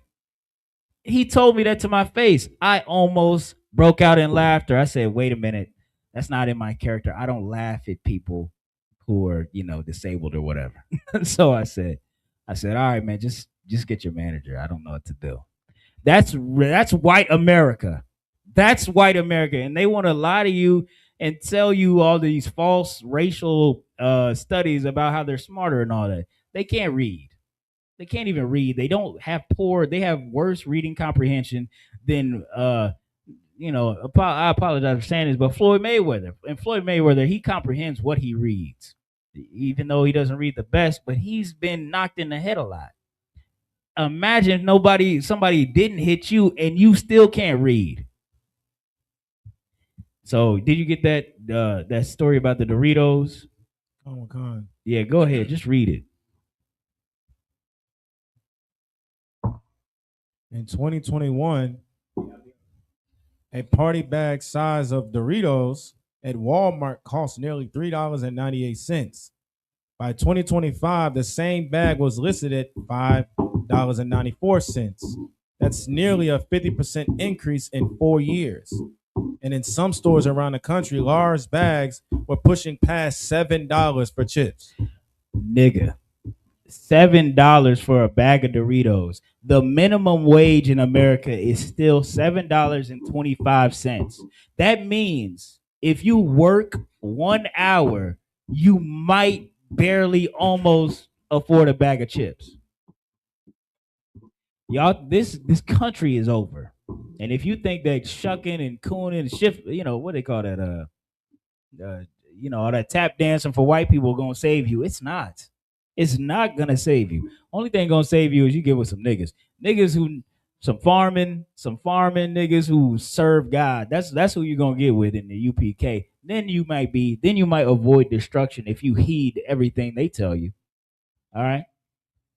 That's what America is on right now. And while Doritos are $7 a bag and gas is $5 a gallon, they're at the Met Gala talking about, do you like this artistic dress I'm wearing? This costs it costs like 32 grand to make this. You know that. Yeah, this place is cooked. And y'all are on the internet scrolling and eating it up. Black people, Black, Latino, and natives, it's time to lock in. It's time to lock in. The ISUPK is genuinely out here for your soul, trying to save your soul, like Noah, Noah with the ark. We trying to get you in this boat before it set sail. You understand? That brother he stirred it with a spoon. I ain't never seen that before. That was tough. Hold on now. Remind me of Nesquik. That ain't chocolate milk. All right. If I could. Go ahead. The sister Kanawa said, Salakia, and they're only giving you half the bag to start with. The water says the bag is half air. Damn. You paid, what is that, almost $4 for some air. Good night. That's a heavy point, sis. It's not even a full bag of chips. This is America, man. So that means half of that hour you worked was empty. What you gave that money away. Man, look, this place is cooked. This is cooked, man. Let's get back to that what I have you holding. I was on Mark. No, Salakia. I was on John 13 and 34.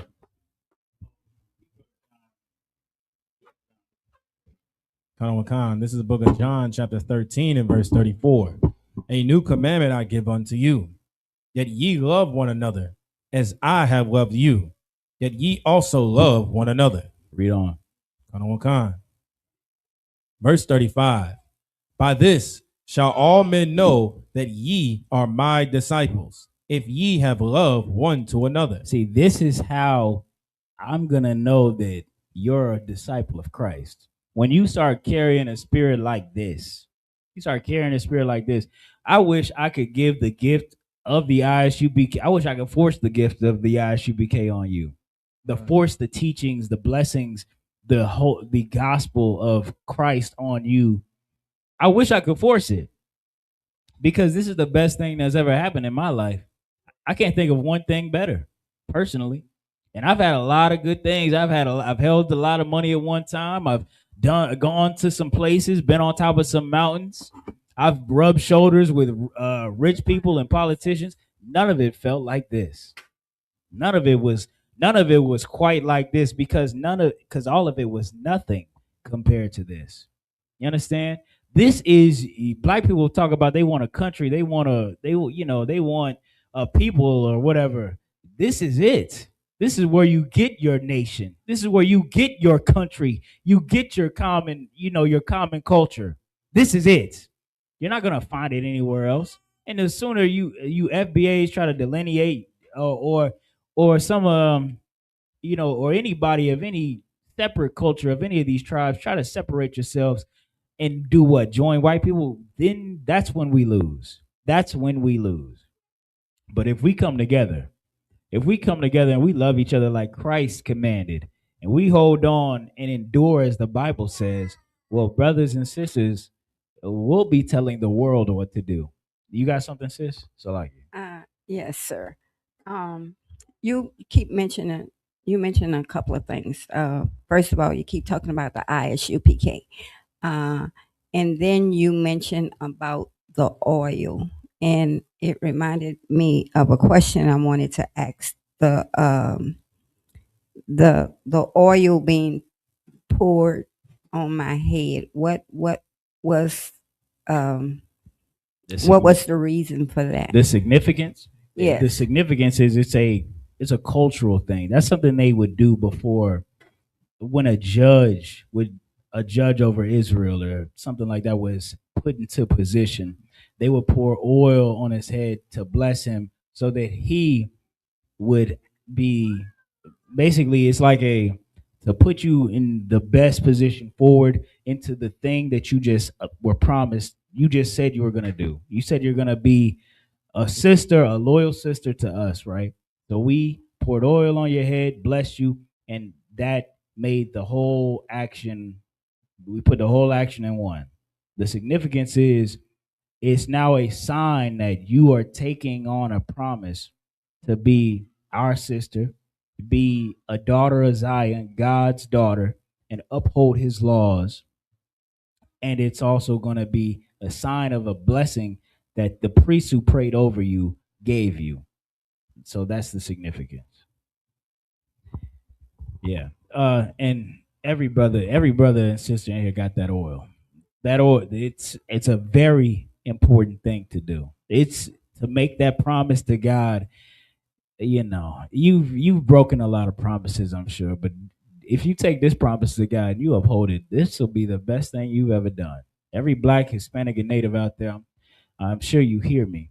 This is that oil is going to be your sure shot way out of Babylon or out of America when all hell breaks loose. It's not going to be some flight you take to some remote island. It's not going to be some flight you take to the Middle East or whatever your fake Israelite group doctrine is teaching. No, it's upholding God's laws and being loyal to him, because that's the only thing that will save you. And to what the sister brought up lightly about the ISUBK, you ever heard of insurance? You ever heard of that? You know, if you go with the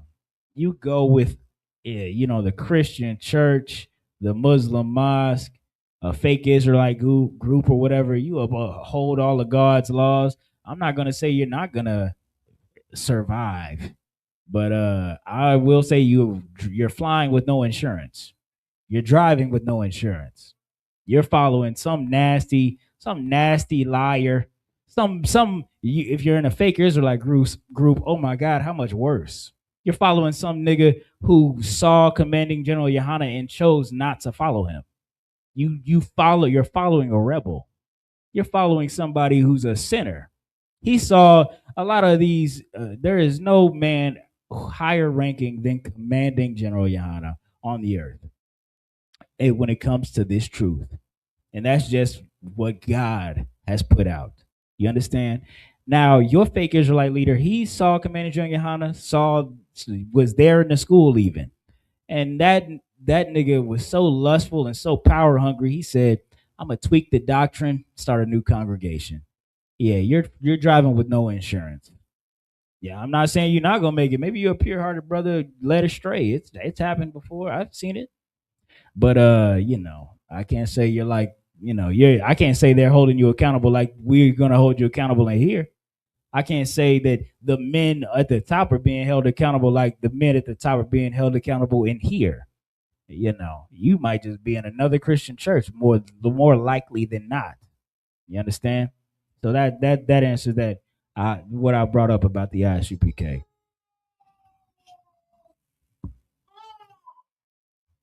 You want to keep reading, sir? You read all of 35? Come on. Drop that. Get 15 and 12. John 15 and 12. Come on, sir.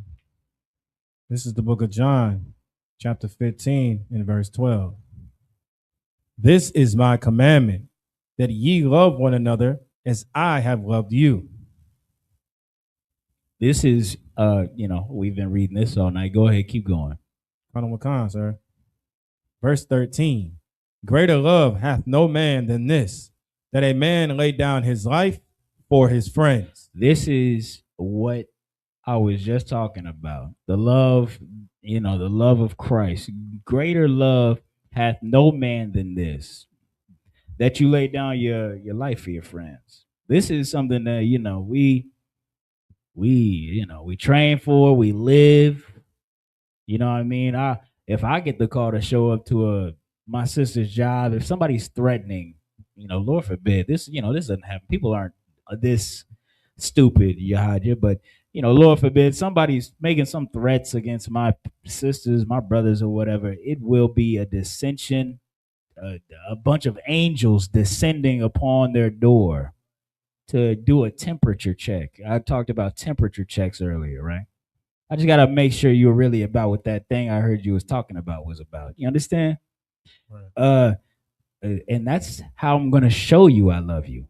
I gotta show you I love you.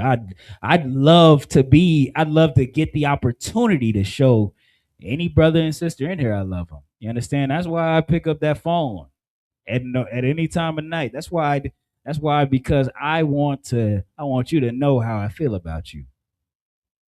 And I want every brother and sister in here to, have that same spirit. Go ahead, keep reading. Verse 14.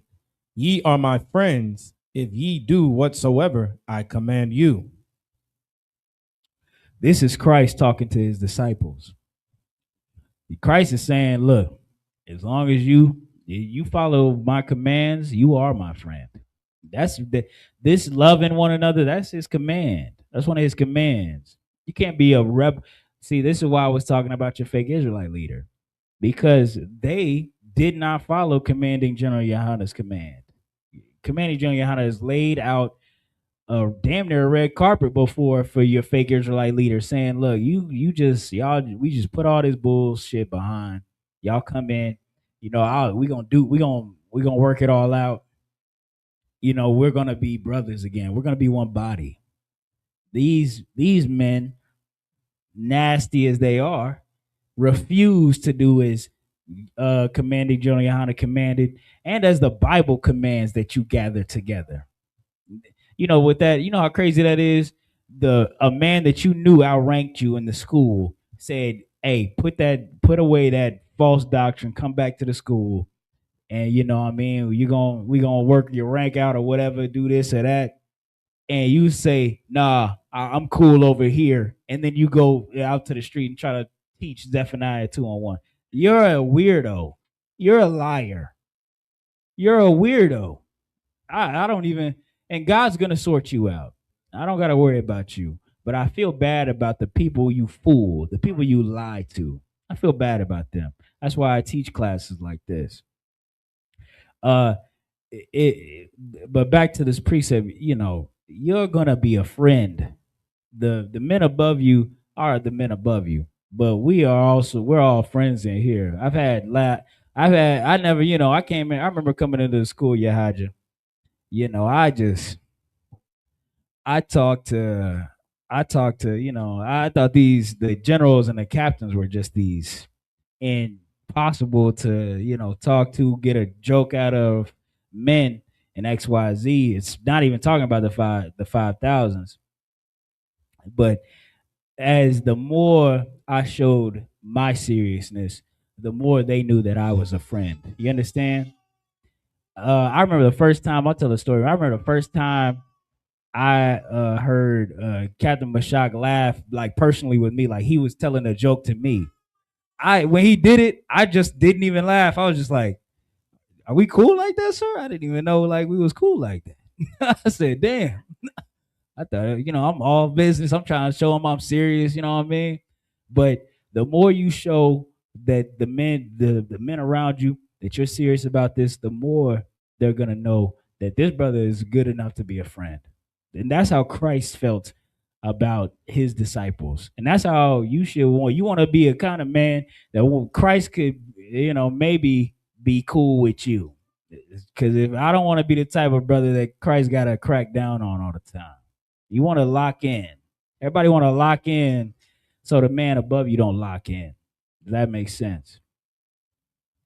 Go ahead. Can you read the next verse? Now, I'm gonna close it out with this. Verse 15.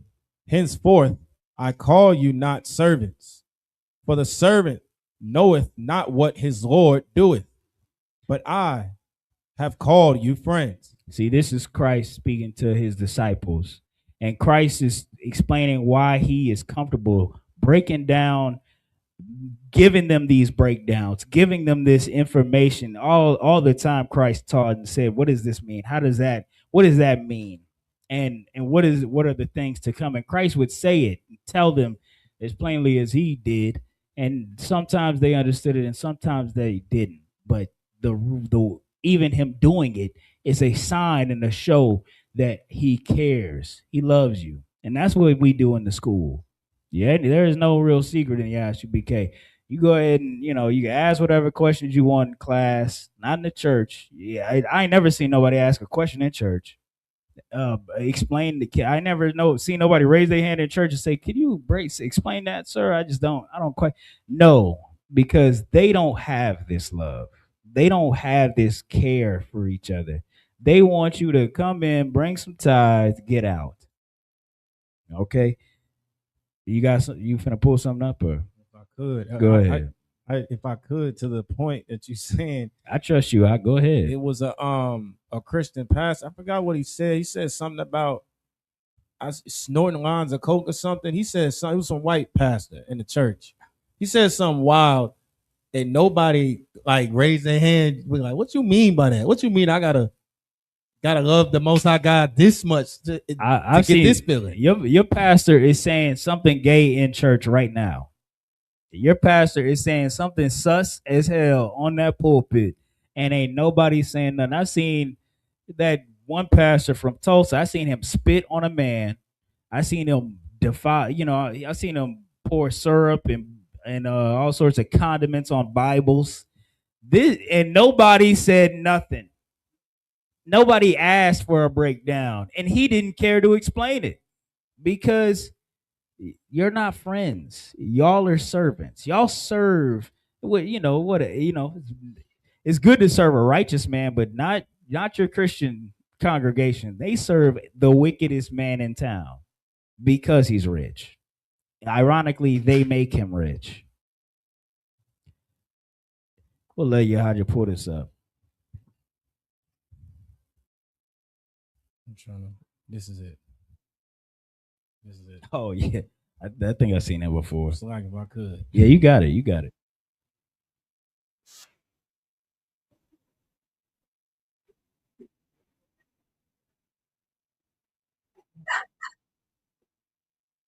This is he snorted cocaine before. He probably did it before that service. He snorted. He's definitely snorted cocaine before. I feel like I've snorted coke. Why? How did you even make that analogy? Nah, Pastor, come on down. Come on down. You want to know what never happened after this? Nobody ever Matthew 18:15 him. Nobody ever asked him, "What did you mean by that?" Nobody did that, because they don't love each other in that church. Like I said before, if I got something in my beard, in my face, you know what I mean? That looked crazy, Barack, when you said, this feels like coke up there or whatever. You better be like, hey, no, well, whatever. But not in this church. This church is do as I say, because I say so. And they don't get to ask questions. They don't get to understand anything. It's just a cult of people who don't want to think. They want to feel. I've been talking about that recently. A lot of people join these Christian cults and things like that because they don't even want to think. They want to turn their brain off.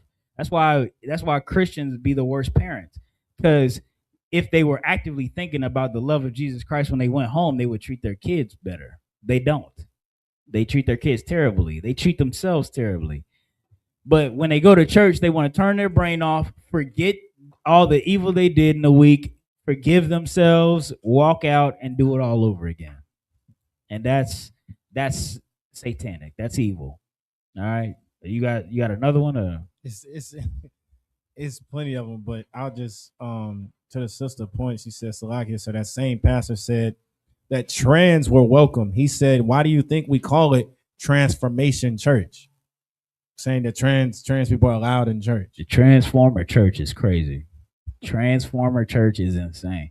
Look, that's your Christian church. Don't read nothing in the Bible. Don't ask about nothing in the Bible.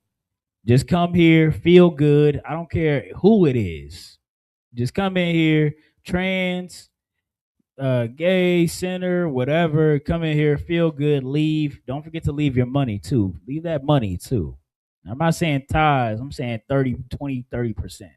We need all of that in that Christian church, man. And that's the evil. That's the evil of that church, that place, man. We got anything?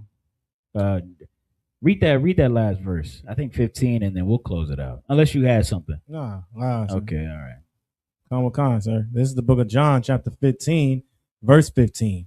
Henceforth I call you not servants, for the servant knoweth not what his Lord doeth. Them people in that church, they don't know what the hell that pastor's doing. They just going along with it. And I'm clapping. Unrhythmically clapping, talking about cocaine. Don't understand nothing he's teaching or talking about, but they're gonna leave with a feeling, and they're all gonna draw their own conclusions, but they don't really know. They don't really know what he's saying. They don't know what he's teaching. Go ahead. Khan. But I have called you friends, for all things that I have heard of my Father, I have made known unto you. See, look, anything I know, any knowledge I get about how to be a better brother, better sister, y'all are all my friends. I'm gonna share it with y'all. I'm not gonna have no little. I'm not gonna hide my light. I'm not gonna have any little. Oh, this is the breakdown. I can't get this away. No, that's not how I'm gonna get down, and that's not how the UPK gets down. All right, and that's why we teach these classes. And brothers and sisters, people in the world, white people ask questions in these damn classes. I teach white people all the time, online, in these classes, because the truth of God needs to be known, and it's time for it to stop being hidden. All right, with that, we're gonna, unless you have any questions or comments, we'll close out the class. I'll pass the class over to Priest and Officer IBR for the announcements. Give them a hand.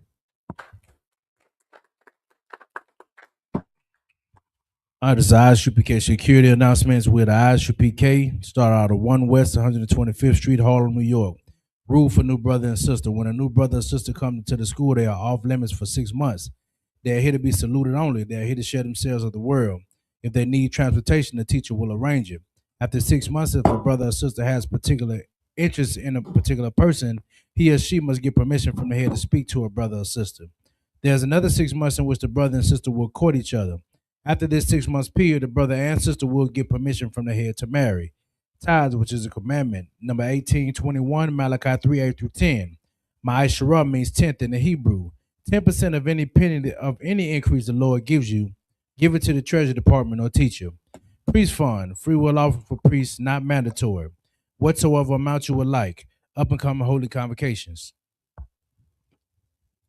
We got the Feast of First Fruits that starts after the Sabbath of Unleavened Bread, sundown, April 12th, 2026. Count 50 days and celebrate the 50th day, Sunday, May 31st, 2026, and start before sundown. This can be found in Leviticus 23, verses 10 through 22.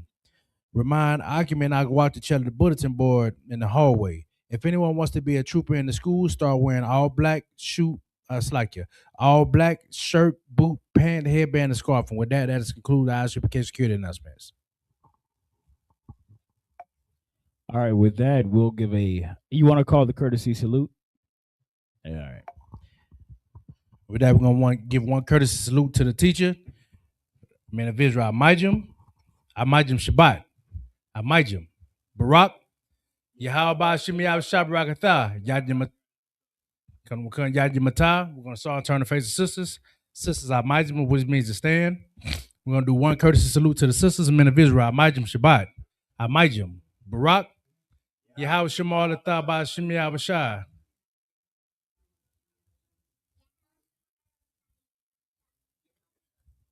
Yadi Matai. Class dismissed.